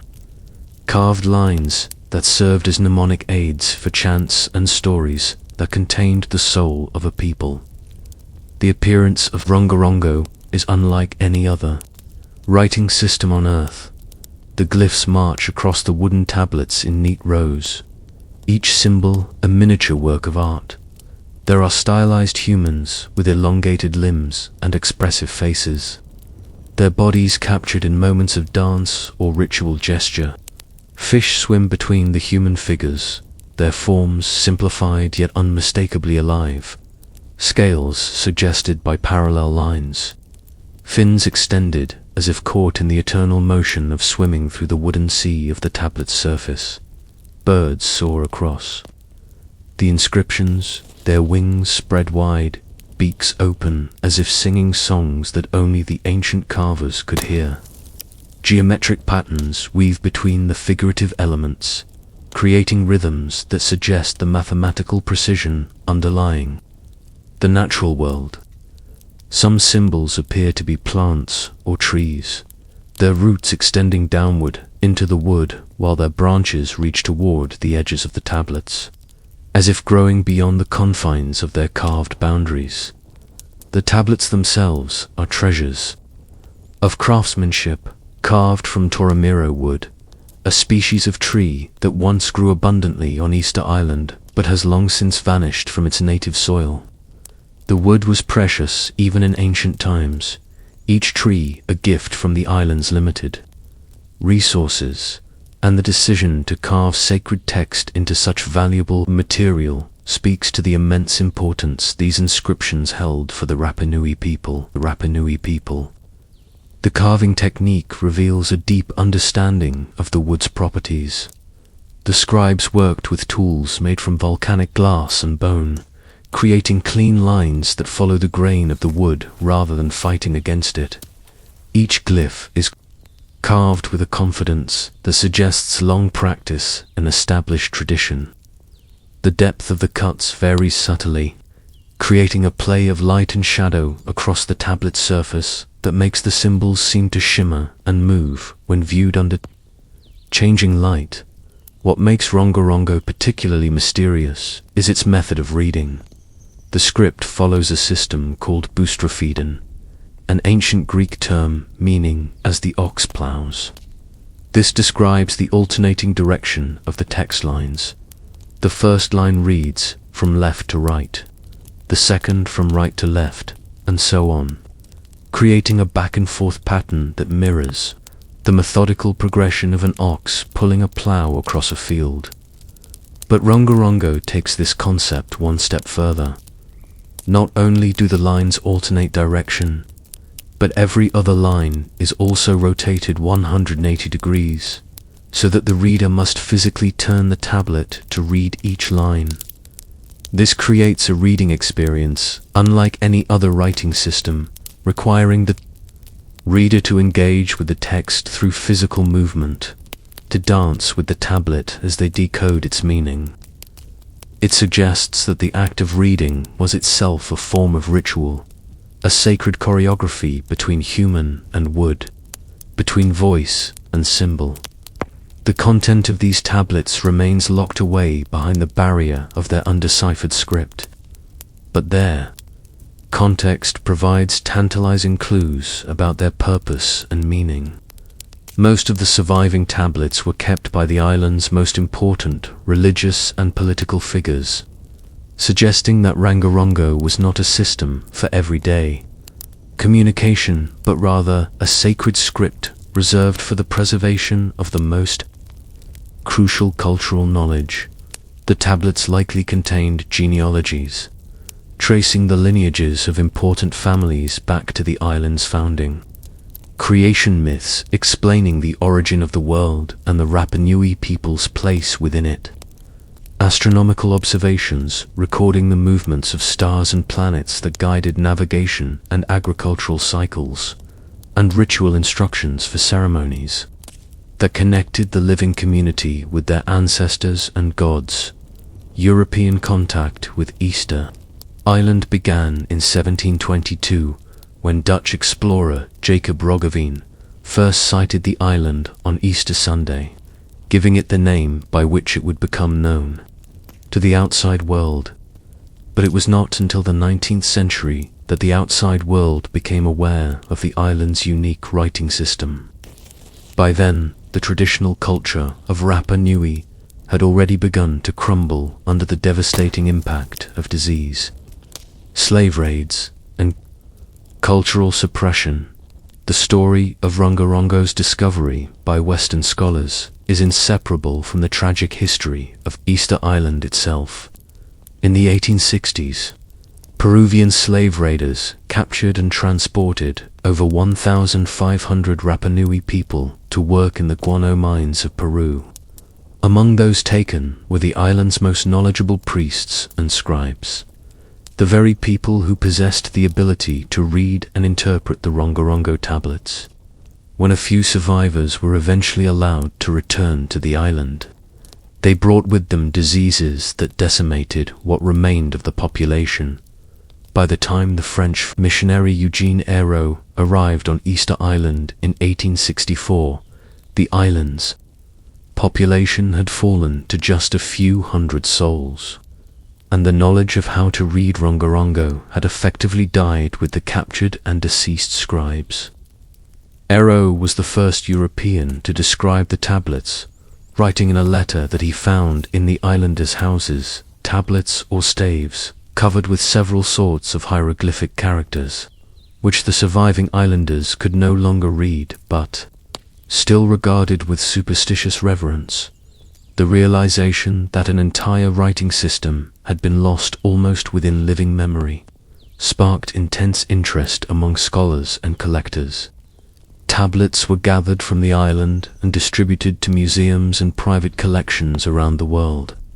But the knowledge needed to unlock their meaning had vanished like smoke in the Pacific wind. What remained were the beautiful wooden tablets themselves, their glyphs as mysterious and silent as the great Moai statues that watched over them. Attempts to decipher Rongorongo have continued for over a century, drawing the attention of linguists, archaeologists, and cryptographers from around the world. The challenges are immense. Unlike the decipherment of Egyptian hieroglyphs, which was aided by the trilingual Rosetta Stone, or the decoding of Linear B, which benefited from the large corpus of administrative texts, Rongorongo offers no such advantages. The total corpus of Rongorongo texts is heartbreakingly small. Only about 24 tablets and tablet fragments survive, containing roughly 15,000 individual glyphs. This is a fraction of the textual material that scholars typically require for successful decipherment. The tablets were also scattered across the globe, making comprehensive study difficult until the development of modern photography and digital analysis techniques. The absence of bilingual texts compounds the difficulty. There are no known examples of Rongorongo text accompanied by translations in any other language, nor are there any clear pictographic elements that might provide starting points for interpretation. The script appears to be largely logographic, with each symbol representing a word or concept rather than individual sounds. But without knowing the language it records, even this assumption remains tentative. Some scholars have attempted to connect Rongorongo with Rapa Nui oral traditions, looking for correspondences between the surviving chants and songs of the island and the patterns of symbols on the tablets. These efforts have produced intriguing possibilities, but no definitive breakthroughs. The oral traditions themselves have been filtered through generations of cultural disruption, making it difficult to determine which elements preserve ancient authenticity and which reflect later influences or reconstructions. The study of Rongorongo has also been complicated by the circulation of fake tablets and the well-meaning but ultimately misleading efforts of 19th and early 20th century researchers, who encouraged islanders to remember the meaning of the scripts. Some of these attempts produced elaborate translations that were later proven to be inventions, creating a literature of false Rongorongo that has muddied the waters of genuine research. Despite these obstacles, modern analytical techniques have begun to reveal new insights into the structure and organization of Rongorongo. Statistical analysis of glyph frequency and distribution has identified patterns that suggest the texts follow consistent grammatical rules. Computer-assisted pattern recognition has revealed recurring sequences of symbols that may represent common words or phrases. These mathematical approaches cannot yet tell us what the tablets say, but they confirm that Rongorongo is indeed a genuine writing system rather than mere decoration. The individual glyphs themselves have been catalogued and numbered, creating a standardized reference system that allows scholars worldwide to discuss specific symbols and sequences. The most comprehensive catalogue identifies over 600 distinct glyph forms, though many of these may be variants of the same basic symbol. The glyphs show a remarkable consistency across different tablets, suggesting that Rongorongo followed established conventions and was not the invention of individual scribes working in isolation. Among the most intriguing features of Rongorongo are the apparent astronomical references embedded within the texts.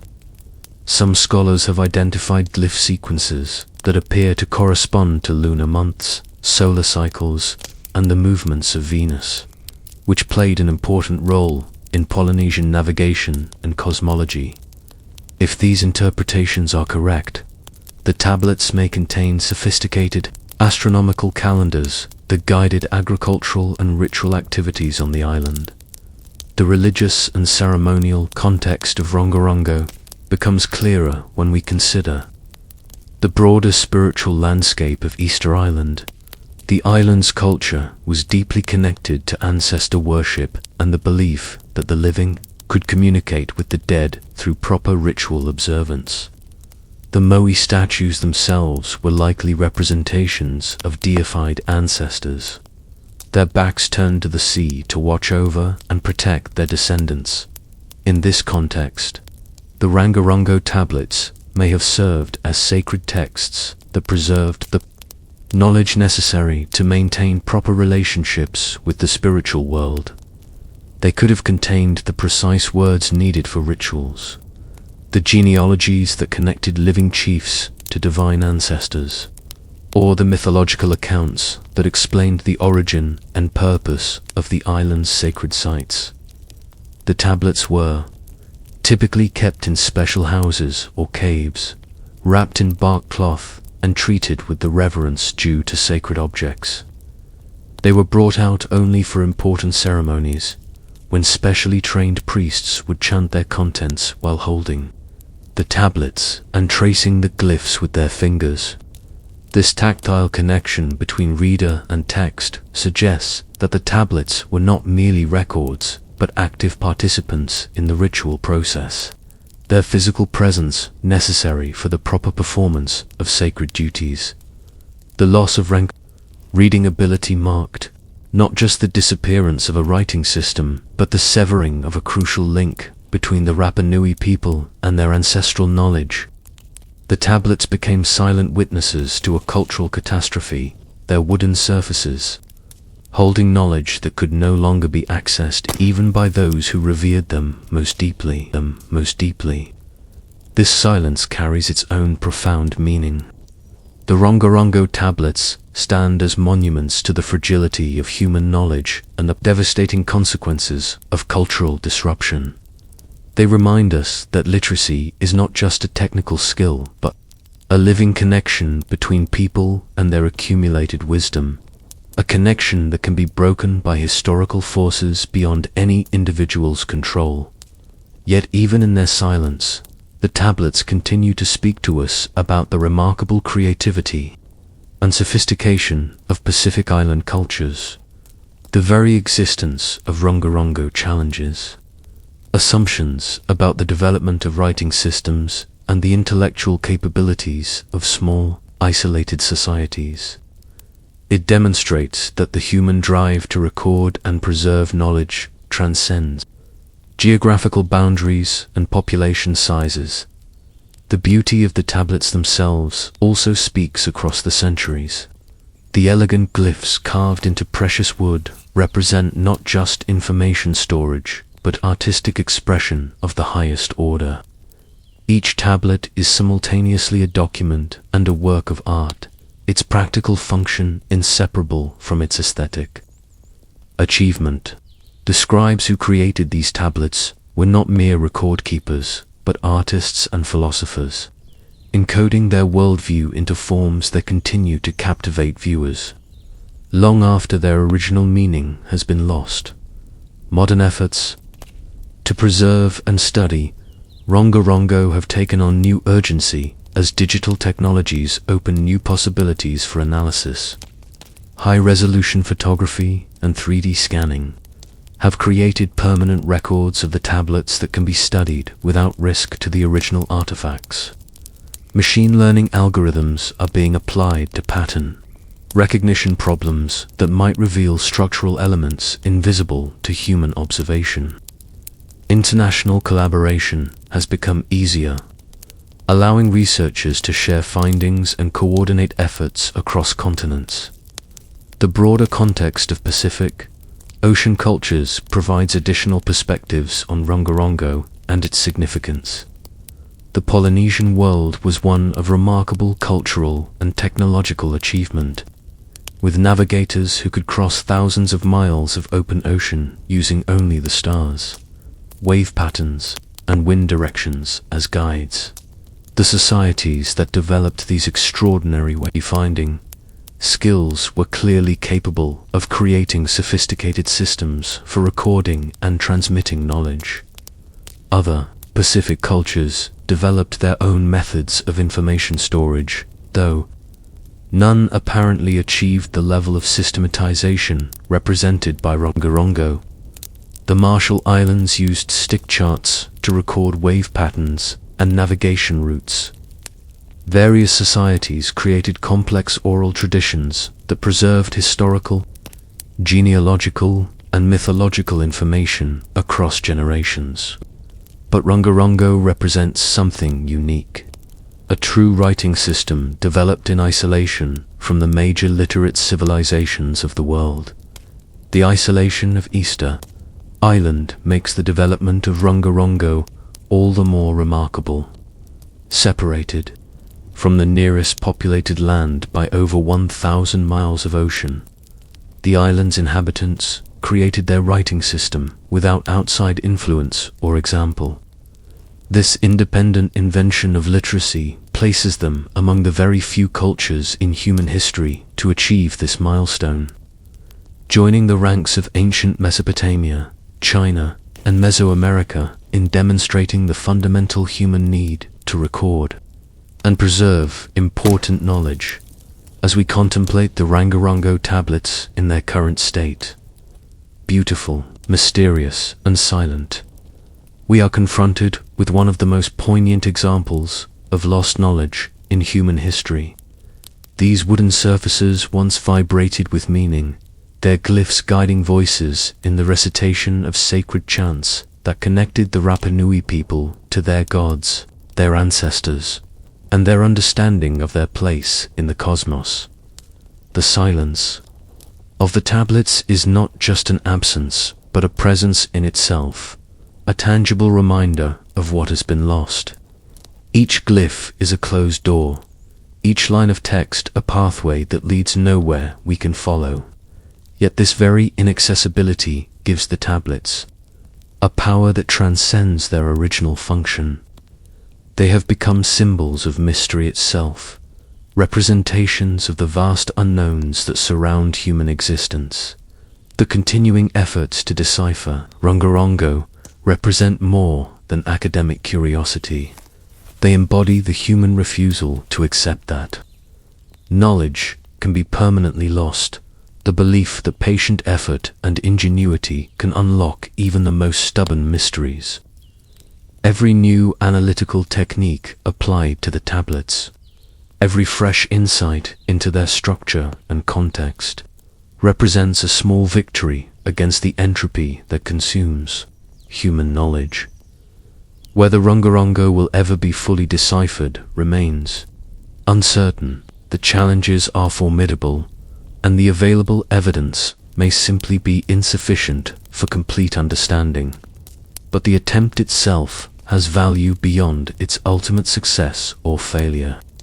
In struggling to understand these mysterious tablets, we engage with the deepest questions about human communication, cultural transmission, and the relationship between symbol and meaning. The story of Rongorongo also illuminates the precarious nature of cultural preservation in an interconnected world. The tablets survived the collapse of traditional Rapa society precisely because they were recognized as valuable by outside scholars and collectors. Yet this very dispersion has complicated efforts to study them comprehensively. They exist now as fragments of a lost whole, scattered across museums and collections worldwide, their separation mirroring the cultural fragmentation that made them orphans of meaning. In their current silence, the Rongorongo tablets serve as meditation objects, inviting us to contemplate the mystery of meaning itself. What makes a mark on wood or stone meaningful? How does the human mind transform physical symbols into concepts, emotions, and memories? What is lost when the chain of transmission breaks, and what persists even in absence? These questions extend far beyond the specific case of Easter Island's writing system. They touch on fundamental aspects of human experience, the need to communicate across time, the desire to preserve what is most important, and the recognition that all knowledge is ultimately fragile and temporary. The Rongorongo tablets, in their beautiful inscrutability, remind us that mystery is not just an obstacle to understanding, but a source of wonder that enriches our encounter with the world. As the Pacific winds continue to blow across Easter Island, carrying the salt spray of infinite waters, the Rongorongo tablets remain in their scattered exile, their wooden surfaces holding secrets that may never be fully revealed. Yet, in their silence, they speak of the enduring human need to mark meaning into the world, to create symbols that outlast their creators, and to reach across the vastness of time with messages carved in hope and faith that someone, somewhere, will understand. The legacy of Rongorongo extends beyond the specific glyphs carved into Toromiro wood. It represents the creative power of human intelligence working in isolation, the ability of small communities to achieve remarkable cultural sophistication, and the tragic vulnerability of knowledge that exists in only one place and time. In our modern world of global communication and digital preservation, the story of Rongorongo serves as both inspiration and warning. Inspiration for the heights of human creativity, and warning about the ease with which accumulated knowledge can slip away into silence. The tablets continue to reside in museums and private collections, their glyphs as sharp and clear as the day they were carved, waiting with infinite patience for the key that might unlock their meaning. They serve as ambassadors from a lost world, carrying messages we cannot read but can still somehow feel. In their presence, we are reminded that the universe is full of signals we cannot decode, patterns we cannot interpret, and meanings that hover just beyond our reach. Perhaps this is the ultimate lesson of Rongorongo, that mystery is not a problem to be solved, but a condition to be embraced. That the unknown is not an enemy to be conquered, but a frontier to be explored with humility and wonder. The tablets teach us that meaning can persist even when understanding fails. That beauty can communicate across centuries of silence, and that the human spirits need to create symbols and preserve knowledge is stronger than the forces that seek to erase them in the end. The Rongorongo tablets of Easter Island stand as one of humanity's most beautiful failures, a writing system that succeeded brilliantly in its original context but failed to survive the catastrophic changes that swept over its creators. They remind us that all human achievements exist in dialogue with impermanence, that even our most carefully preserved knowledge is vulnerable to the unexpected turns of history. Yet there is also something triumphant in their persistence, something hopeful in their continued existence long after their meaning has been forgotten. They prove that human creativity leaves traces that outlast their creator's ability to explain them, that the impulse to make meaning is so strong it can create artifacts that speak to us, even when we cannot understand what they are saying. The story of Rongorongo is far from over. As new technologies emerge and new approaches to decipherment are developed, there remains the possibility that these silent tablets might one day find their voice again.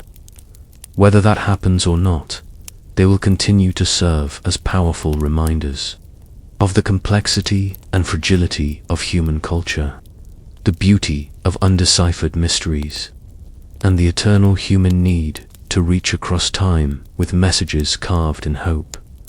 The Pacific Ocean continues its eternal conversation with Easter Island, waves breaking against volcanic shores that have witnessed the rise and fall of unique civilizations. In museum cases around the world, the Rongorongo tablets wait in their climate-controlled environments, their Toramiro wood surfaces holding fast to secrets that connect us to the deeper mysteries of human consciousness and communication.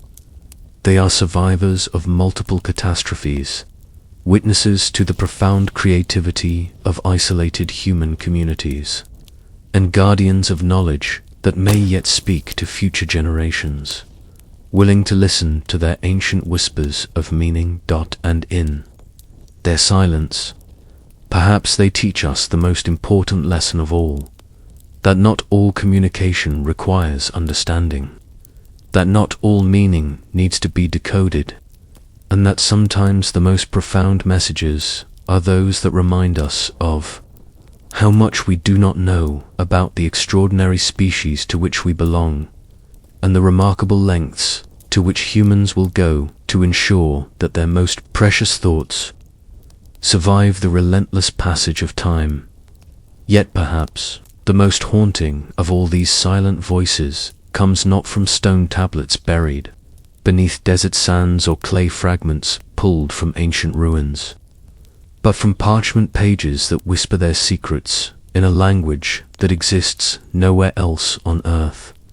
In the depths of Yale University's Beinecke Rare Book Library, behind climate-controlled glass, lies a manuscript that has driven scholars to obsession, cryptographers to despair, and dreamers to wonder if some knowledge was never meant to be shared with the waking world. The Voynich manuscript rests in its protective case, like a fever dream made manifest, its pages filled with flowing text that resembles no earthly language, accompanied by illustrations that seem to emerge from the boundary between science and sorcery. Named for Wilfred Voynich, the Polish book dealer who acquired it in 1912. This vellum codex of 240 pages represents perhaps the most enigmatic document in human history, a book that reads like the journal of an alien botanist or the laboratory. Notes of a medieval alchemist who discovered secrets too dangerous to record in any recognizable tongue. The manuscript's pages turn with the whisper of centuries, each sheet revealing new impossibilities. Here strange plants twist upward with roots that spiral into infinity, their leaves marked with symbols that seem to shift when observed too closely. Naked women bathe in pools connected by elaborate networks of tubes, their faces serene as they participate in rituals whose purpose remains forever hidden. Astronomical charts map constellations that exist in no known sky, while pharmaceutical sections detail remedies for ailments that may never have existed outside the manuscript's encrypted reality. Carbon dating places the vellum's creation between 1404 and 1438. During the early Renaissance, when the boundaries between magic and science had not yet solidified into the rigid categories we know today, the ink flows in a confident hand, suggesting an author comfortable with their mysterious alphabet, writing with the fluency of someone recording thoughts in their native tongue. Yet what tongue could this be? The text contains approximately 37,000 words written in an alphabet of 20 to 25 letters, with certain characters appearing only at the beginning of words, others only at the end, following linguistic patterns that suggest genuine language rather than elaborate hoax. Scholars have approached the manuscript like archaeologists of meaning, armed with every tool of linguistic analysis available to modern science. Computer algorithms have parsed its statistical patterns, finding structures that mirror natural languages. Certain letters appear with frequencies similar to vowels. Others cluster like consonants, and the overall distribution suggests the organic complexity of genuine communication. Yet every attempt to map these patterns onto known languages has failed, leaving researchers with the maddening sense that they are handling something that was never meant for human understanding. The manuscript's illustrations offer their own mysteries, depicting a world that exists in the liminal space between the familiar and the impossible. The botanical section presents over 100 detailed drawings of plants, rendered with the careful attention of a scientific illustrator, yet depicting species that have never been catalogued by earthly botanists. Some scholars have claimed to identify elements of known plants, perhaps the root system of a mandrake here, the leaf pattern of a sunflower there, but the overall specimens remain stubbornly alien, as if the manuscript's author was documenting the flora of a parallel world. In the balneological section, groups of women inhabit an elaborate spa-like environment, their bodies rendered with medieval artistic conventions, yet their activities suggesting rituals that transcend simple bathing. They move through pools and chambers, connected by a complex plumbing system that seems to transform the human body into part of a larger alchemical process. Water flows from vessel to vessel, from pool to pool, carrying with it implications of transformation and purification that extend far beyond the physical realm. The astronomical section maps a cosmos that follows no earthly logic, with zodiac symbols interwoven with star patterns that correspond to no known constellations. Circular diagrams rotate around central suns or moons, accompanied by the manuscript's mysterious text, as if explaining the motions of celestial bodies that exist only in the manuscript's cosmology. These are not the charts of medieval astronomy, constrained by the limitations of geocentric thinking, but something far more strange, maps of a universe governed by principles that remain forever encrypted. Throughout the centuries, the manuscript has attracted minds both brilliant and obsessed. Roger Bacon, the 13th century philosopher and proto-scientist, was once considered its author, though chronology makes this impossible. John Dee, Elizabeth I's court mathematician and occultist, was rumored to have owned it, though no historical evidence supports this romantic notion. More recently, academic careers have been built and destroyed in attempts to crack its code, with scholars spending decades chasing patterns that seem to dissolve the moment they approach comprehension. The manuscript's provenance traces a path through the shadowy world of Renaissance manuscript dealing, emerging into historical light only when Voynich discovered it among a collection of books at the Villa Mondragon near Rome. The Jesuit college had apparently owned it for centuries, though how it arrived there remains a mystery. Earlier ownership markers include possible connections to Rudolph II of Bohemia, the Holy Roman Emperor whose court was a gathering place for alchemists, astronomers, and practitioners of the occult arts. Modern attempts at decipherment have employed every tool of contemporary cryptanalysis, from frequency analysis to machine learning algorithms designed to detect hidden patterns in seemingly random data. Computer scientists have fed the manuscript's text into programs capable of breaking sophisticated military codes. Yet the Voynich manuscript has resisted every assault upon its secrets. Each apparent breakthrough a statistical pattern that might suggest Latin roots, a symbol distribution that could indicate Arabic influence, has ultimately led to dead ends that leave researchers more puzzled than before. Some theories propose that the manuscript represents a form of medical knowledge, encoded to protect trade secrets or religious knowledge from persecution. Others suggest it might be an elaborate constructed language, created by a Renaissance polymath as an intellectual exercise or a form of philosophical exploration. The most romantic theories imagine it as the work of Roger Bacon himself, written in cipher to protect dangerous knowledge, while the most skeptical dismiss it as an elaborate hoax designed to deceive manuscript collectors of the early 20th century. Yet perhaps the most intriguing possibility is that the Voynich manuscript represents something entirely unprecedented in human history, a genuine xenolinguistic artifact, a document created by intelligence that operates according to cognitive principles fundamentally different from our own. This would explain why all attempts to decrypt it using assumptions based on human language have failed. The manuscript might be less a code to be broken than a window into an entirely alien form of consciousness, one that organized knowledge and experience according to principles that remain forever beyond human comprehension. As night settles around the manuscript's resting place in New Haven, Connecticut, its pages continue their silent vigil, holding their secrets close like a sphinx that will never reveal its riddle.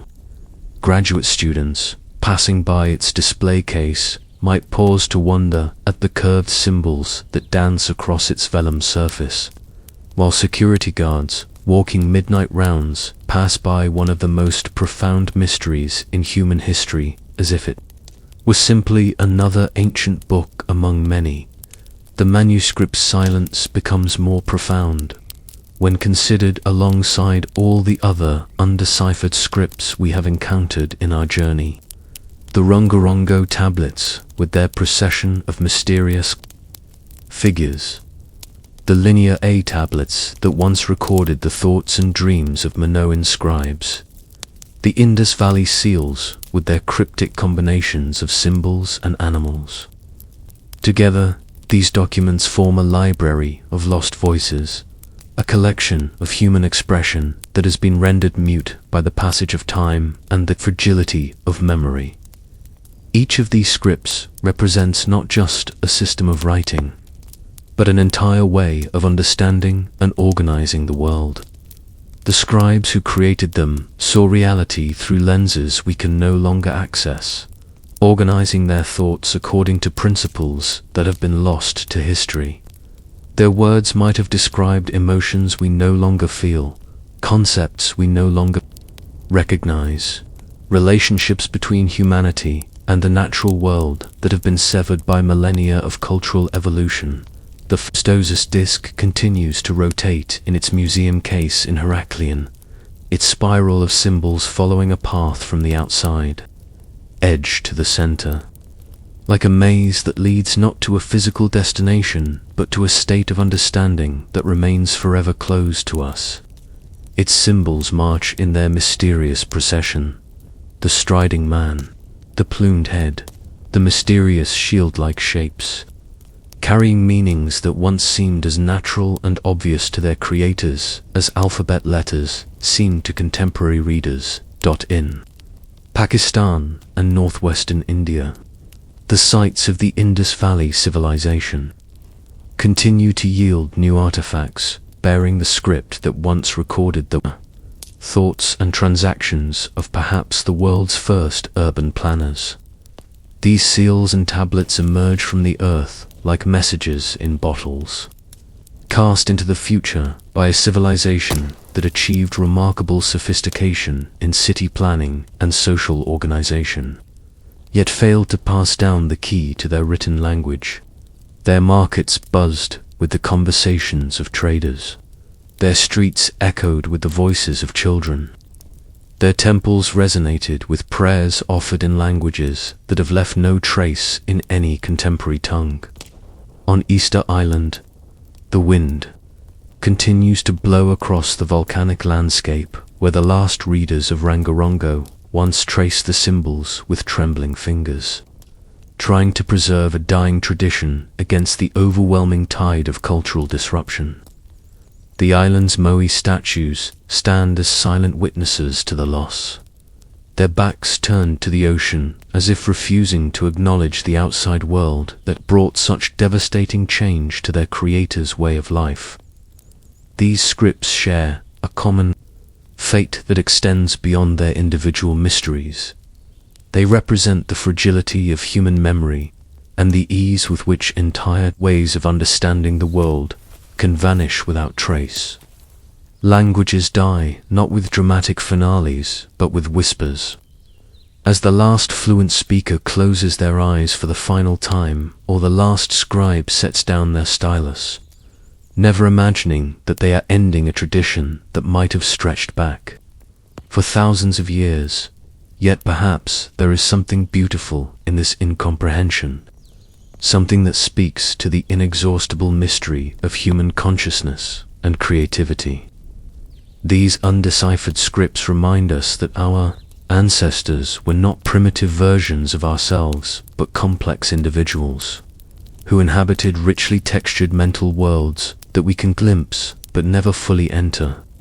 Their thoughts were not stepping stones toward our contemporary understanding, but complete universes of meaning that existed in their own right. The Voynich manuscript, with its impossible plants and celestial diagrams, might represent the pinnacle of this mystery, a document that seems to emerge not from any recognizable human tradition, but from the margins of possibility itself. Its author, whether medieval genius or alien visitor, created something that continues to challenge our fundamental assumptions about communication, consciousness, and the boundaries of human knowledge. Modern attempts to create artificial languages, from Tolkien's Elvish to contemporary constructed languages designed for science fiction films, pale beside the manuscript's alien authenticity. These contemporary creations, however sophisticated, bear the unmistakable marks of human cognition, following patterns that reflect the way human minds organize experience. The Voynich manuscript, by contrast, seems to emerge from cognitive principles that remain utterly foreign to our understanding. As we lie in the darkness, allowing these mysteries to settle into the quiet spaces of our minds, we might imagine the countless other scripts that have vanished without leaving any trace at all. For every linear, a tablet, that survives in a museum, how many others crumble to dust in ancient libraries? For every Rongorongo board that was collected by 19th century visitors, how many others were burned as pagan artifacts or simply discarded as the old ways gave way to new ones? The world is full of blank spaces where languages once flourished, empty shelves where libraries once held the collected wisdom of entire civilizations. We walk through landscapes that once resonated with voices speaking in tongues that have left no echo, past the foundations of buildings where scribes once bent over tablets, carefully forming symbols that carried the full weight of human meaning, and now mean nothing at all to anyone living. Perhaps this is why these undeciphered scripts continue to fascinate us so deeply. They serve as tangible reminders of the vast scope of human experience that lies beyond our contemporary understanding. They whisper that the world was once filled with ways of thinking and being that we cannot even imagine. That consciousness itself might be far more variable and mysterious than our limited perspective suggests. The scholars who dedicate their lives to deciphering these ancient scripts are not simply trying to solve intellectual puzzles, but attempting to resurrect entire worlds of meaning.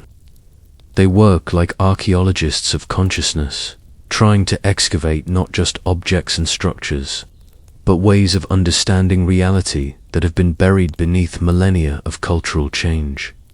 Sometimes, in the quiet hours before dawn, when the boundary between waking and sleeping becomes thin, we might imagine what it would feel like to suddenly understand, to look at a page of Voynich text and have the symbols resolve into meaning, to see the Phaistos discs spiral suddenly make sense, to comprehend the relationships between the animals and symbols on an Indus Valley seal.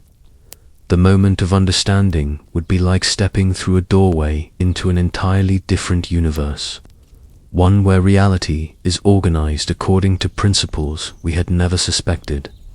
But perhaps the beauty lies not in the possibility of understanding, but in the certainty of mystery. These scripts remind us that the universe still holds secrets, that human history contains chapters that will never be fully read, that consciousness itself might be more vast and various than we can ever comprehend. They stand as monuments to the unknown, permanent reminders that for all our technological sophistication and academic achievement, we remain surrounded by mystery. The Voynich manuscript will continue to rest in its climate-controlled case, its pages turning only under the careful supervision of librarians and researchers, each viewing a glimpse of something that might be the most alien document on Earth. Its symbols will continue to dance across the vellum, carrying meanings that remain as remote from our understanding as the thoughts of beings from another star. Linear tablets will continue to emerge from archaeological sites across Crete, each one adding another piece to a puzzle that seems to grow more complex rather than clearer with each discovery. The Minoan scribes who created them remain as mysterious as ever, their palace complexes having yielded countless artifacts, but no key to the thoughts and dreams they recorded in their enigmatic script. The Indus Valley will continue to surrender its secrets slowly, each new excavation revealing more about the sophisticated urban civilization that flourished there for millennia ago. Yet the fundamental mystery of their script remains as impenetrable as ever. Their cities were marvels of planning and engineering, their art sophisticated and beautiful, their commercial networks spanning vast distances, yet their voices remain forever silent, forever silent. On Easter Island, the few remaining Rongorongo boards will continue to perplex scholars, their rows of glyphs marching across the wood like silent processions of meaning that we can observe but never join.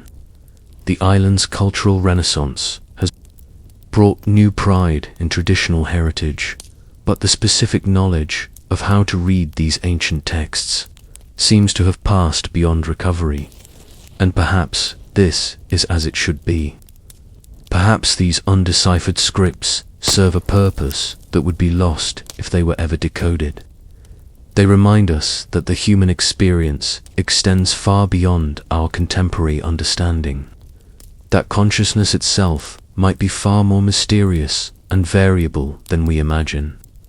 They stand as permanent questions rather than temporary puzzles, inviting us not to solve them, but to contemplate the vastness of what we don't know, in a world that seems increasingly transparent, where satellite imagery can peer into any corner of the earth and digital networks connect every thought to a global conversation.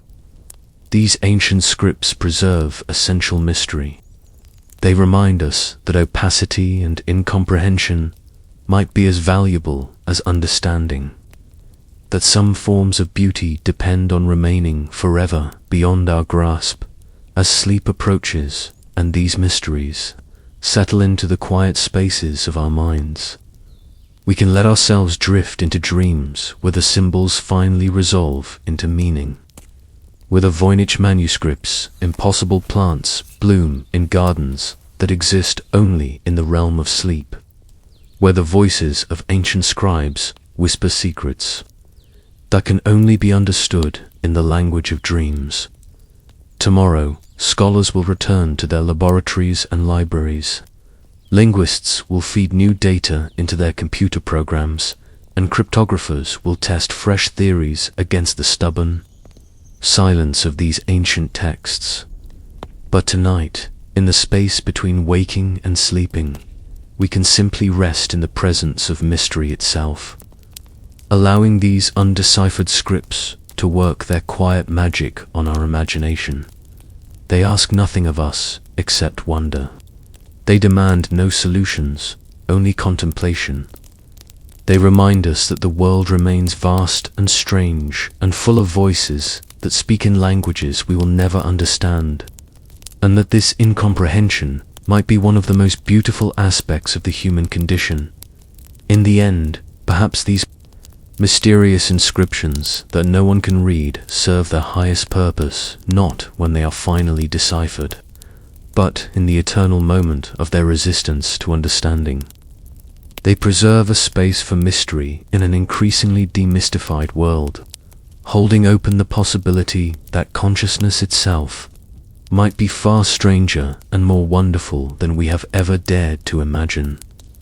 And so they rest in their museums and libraries, these silent witnesses to the vastness of human experience, these keepers of secrets that may never be revealed. They invite us not to solve them but to dream alongside them, to let their mystery become part of our own inner landscape, to carry their questions with us into sleep where all languages dissolve into the deeper grammar of dreams. If this story stayed with you as you drifted off, support the channel by liking, sharing, and subscribing. We release weekly journeys into the forgotten, and every dreaming soul is welcome here.